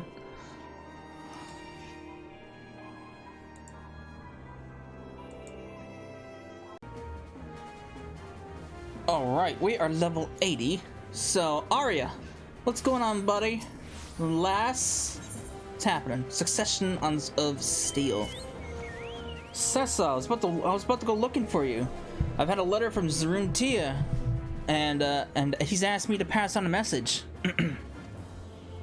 What's up? What's he doing? Arya, I hope this missive finds you well. Should you come across Cecil in Revenant's Toll, please send her to me in the Alamigan Quarter. I have need of her help. What could be happening in Alamigo, I wonder? Well, I suppose one would be sure to find out. Let's go. You coming with me? I thought it was for me. Alright. That's fine. She can come along, I suppose. Alright. Alright.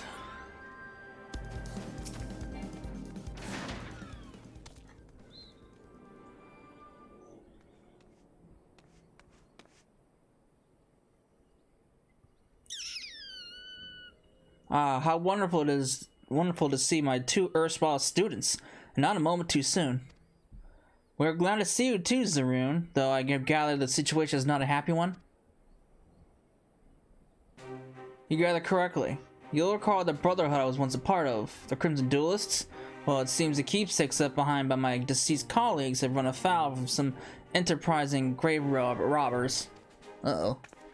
That's not good. When the duelists met their end some 2 decades ago, or two decades past, I was too deeply engaged in my own battles to give them the burial they deserved. And so I did what many before me had done. I collected the blades of the dead and interred them within the tomb of the errant sword. With Alamigo much settled since the initial reclamation of the city, I judged it time to pay respects to my fallen comrades. That is when I discovered the tomb was in disarray and one of the duelist swords missing. It seems such petty acts of larceny have become common of late, and although the resistance speaks of taking steps, the army has its hands full overseeing the restoration efforts. But it's sad that unrest and dissent have largely disappeared. It's said that unrest and dissent have largely disappeared under General Alden's command. Why this sudden rash of lawbreaking? Well, now that the Imperials have been beaten back, those who once suckled from the Empire's teat are forced to look elsewhere for the wealth to which they are accustomed. For some, this means taking up a life of banditry. And for the lowest among them, it seems ransacking the resting places of their countrymen, a crime I do not intend to leave unpunished. As things stand, however, I've yet to deliver said judgment. This particular gang is uncommonly swift of foot, and I must temper my attacks lest I slay them ere learning the location of their stashed loot. Thus do I turn to you for assistance. Capturing these thieves alive will be far easier with an extra pair of hands. Seems like an easy task. If there's an extra hands you need, then count me in. Without red magic at your beck and call, nay, 'tis too dangerous for one still relearning her art. I've been practicing against the creatures of Mordona ever since we parted ways. My magics may not be what they once were, but I can cast the initiate spells well enough, I promise. The monsters of Mordona are not to be trifled with. That was a risky path to take at this stage of your training. I took risks, yes, but not foolhardy ones. If I don't push myself to my limits, I'll never catch up to you or Cecila.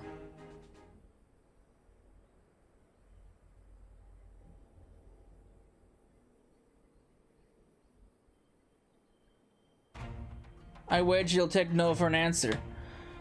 Very well, but you do not leave my side, understand? Sweet. Yes, thank you, Zaroon. You won't regret this. The three of us, then. Bloodhouse was where those grave robbers ply their unsavory trade, and at the edge of the graveyard is where we shall meet. All right. Let's go check it out.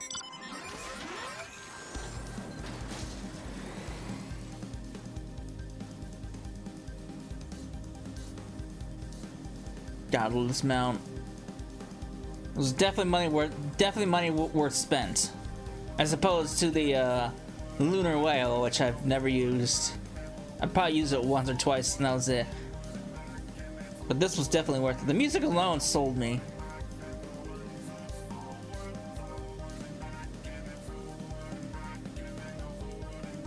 I don't buy a whole lot of store mounts, but this was definitely worth it.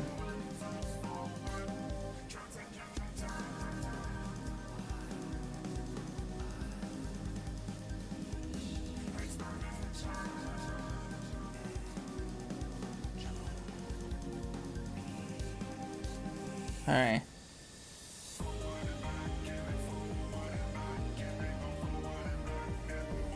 We are going down.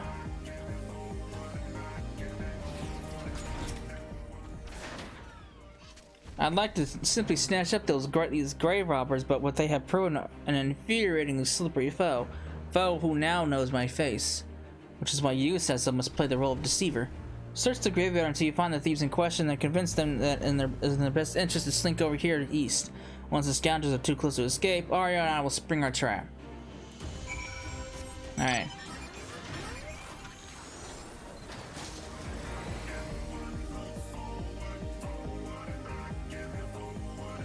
Let's go find these grave robbers.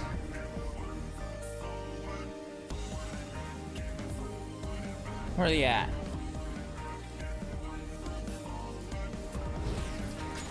The hell are they? Oh, there they are.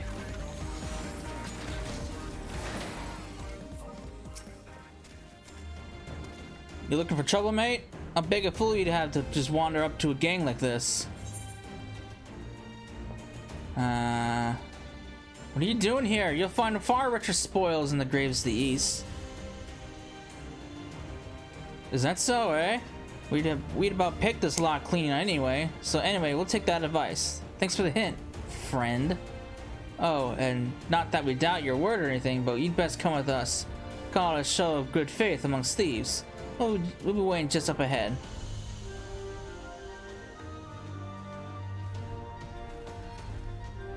Alright.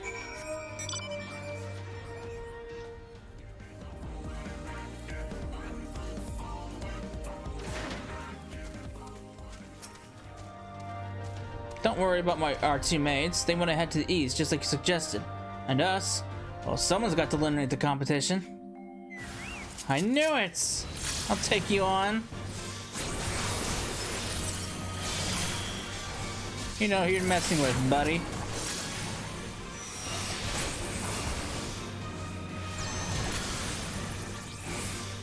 Dead. Alright. Well, someone's trying to capture them.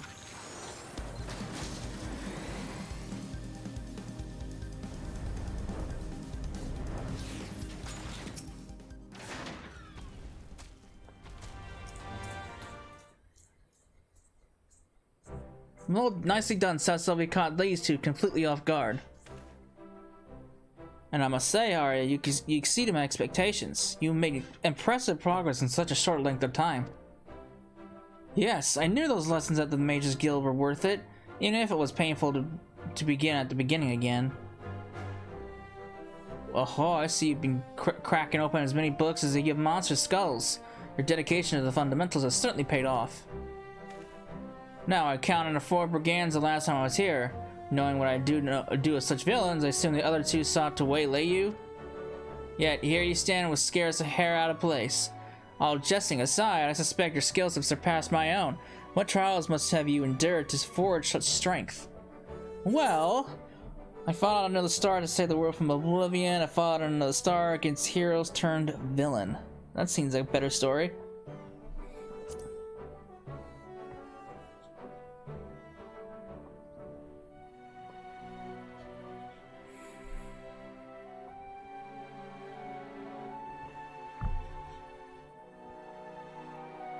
Another star? Even your adventures play out on a stage beyond my wildest imaginings. And this talk of sin eaters, was it? Sounds to me as if your battles took place on the edge of suffering itself, where the heart and steel of even the mightiest red mage would be tested. But whilst it is endlessly gratifying to hear the exploits of one's former student, I suppose we should return to the matter at hand. Once we had subdued these ruffians here, 3 threats gleaned us the location of their ill-gotten gains, all buried in a box in the royal hunting grounds, or so they claim. I believe another division of labor is in order. Arya, pray hand over our captives over to the resistance and wait for us at the tomb of the errant sword. Cecil, you and I have some digging to do. Isn't that way on the other side of that stupid little tomb area? It is! Shit!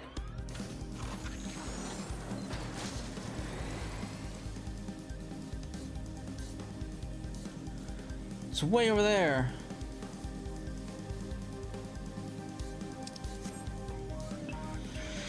Oh man. Making good progress so far in my classes. This is where we're at right now at the moment. Paying no attention to the reputation. I am doing the Beast Tribes. Obviously those will be their own videos. So once all those are done, those videos will be coming out. So we got good progress. I finally finished all my damn well, besides Blue Mage. Blue Mage is probably gonna be the last thing I ever level, because it's not really important per se as the other ones. So making good progress. I mean, get it in there. At this, if I continue the pace that I'm going now, I should be able to get level 80 before everything level 80 before I should also show the crafters too. There's not really much progress with the crafters since I've leveled these with the Moogles too. Do you feel that? The ground's soft. Still not as packed down as elsewhere. I think we found their cache.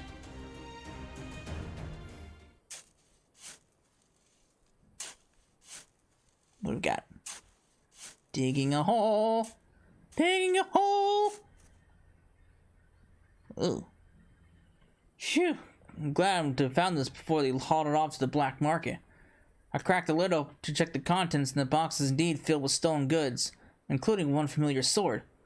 Come, we should return these articles to the tomb. With any luck, Arya will have arrived already. Okay.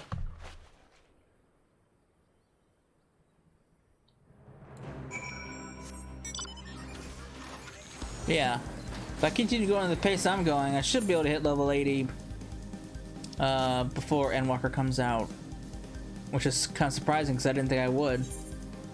Well, everything level 80, I should say.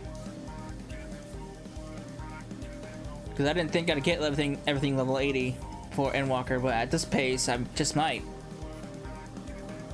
Because we got... September, we got 3 months before Endwalker comes out. So, that's plenty of time, right? I would say. It takes me roughly 2 days. No, I lied. It takes me roughly 2 to 4 days. Well, hang on. I'm going the wrong way. It takes me roughly 4 days to go from 50 to 80, so.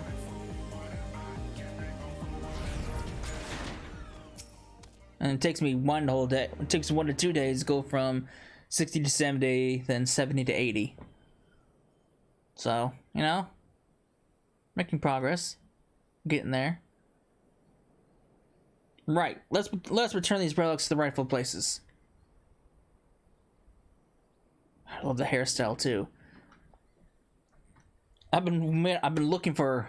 You have no idea how long I've been looking for a new hairstyle, but nothing really clicked. Yeah, I think I mentioned it before in the Moonfair video. The both ways hairstyle is expensive. It's like 600,000 gil, so it's a good chunk of change right there.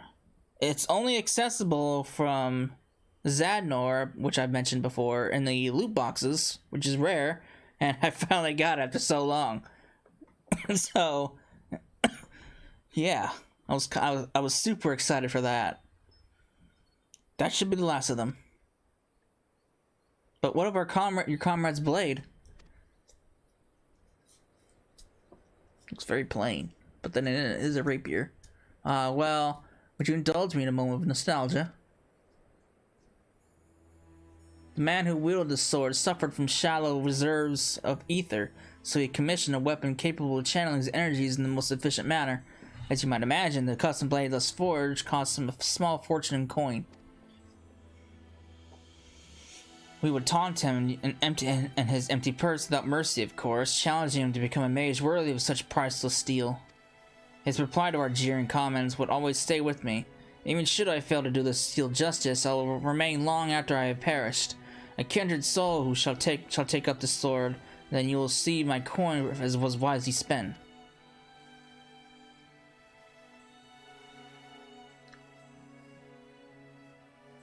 His hopes for such legacy died with the Crimson Duelists. I entombed the blade, believing that no new mage would rise to claim it. But I was wrong. You two stand here as living proof that our efforts to revive red magic were not in vain. Thus, 'twas the when I discovered the sword missing that I was put in mind again of my comrade's words. And I wonder if he did not orchestrate this affair from beyond the grave, only to remind me of his will. It's a very simple sword. Cecila, you appear to have a distinct taste in weapons. This blade, I think, should belong to Arya.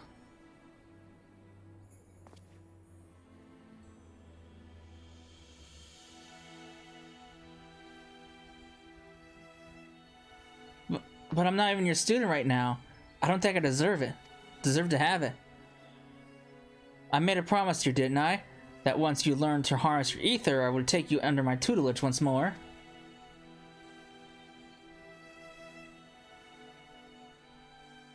The way I see it, you have more than upheld your end of the bargain. Accept the sword, Arya, and be my apprentice and help me usher in a new future for the Red. Are you still afraid of the spirits of the dead? Let's lighten the mood.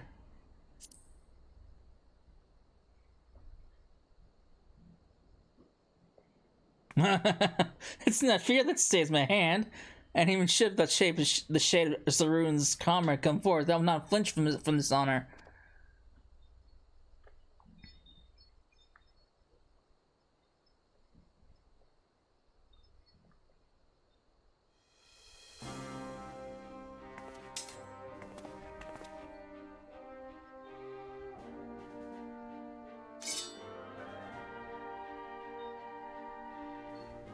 It is done. Let us present here this day and swear a new oath to fight for the common good with pure heart and unbending steel.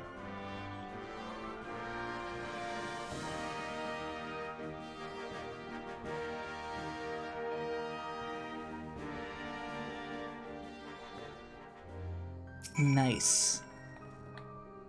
And so concludes our business here. But as much as I would like to accompany you back to Mordona, I fear my own pilgrimage must continue. This war with the Imperials has Alamigo teetering on the brink of uncertainty once more, and I must assume the situation is most taxing for you and your fellow scions. Thus, for the time being, shall I keep my blade loose in its sheath. I may be but one man, but know that I shall remain vigilant against the Empire's machinations as I chart my course across the lands of Eorzea. I'm sorry that I cannot yet devote myself to your lessons, Arya. The demands of the Laro are such that I cannot take you with me, and I still hope to move us swiftly. Your oath takes precedence, of course. I'm ecstatic to just know you'll be my mentor once again. Please stay safe on your travels. I appreciate your understanding. I'll stop by to aid your progress in Revenant's Toll whenever the circumstances permit. I take my leave then. Very well, Cecila. When next we meet, I expect your scarlet hues shall be ever the more vivid.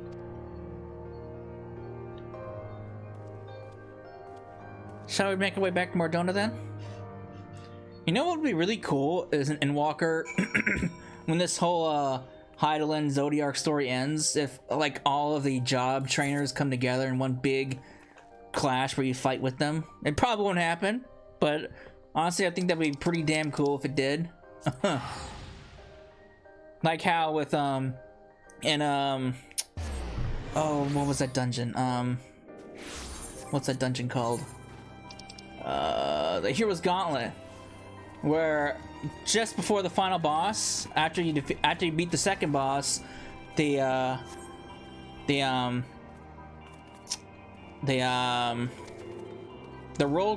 people who give you the role quests, they all come fight with you in that dungeon for a brief period of time. So I'm kind of hoping they kind of do the same thing with Endwalker with the job trainers, but it probably won't happen.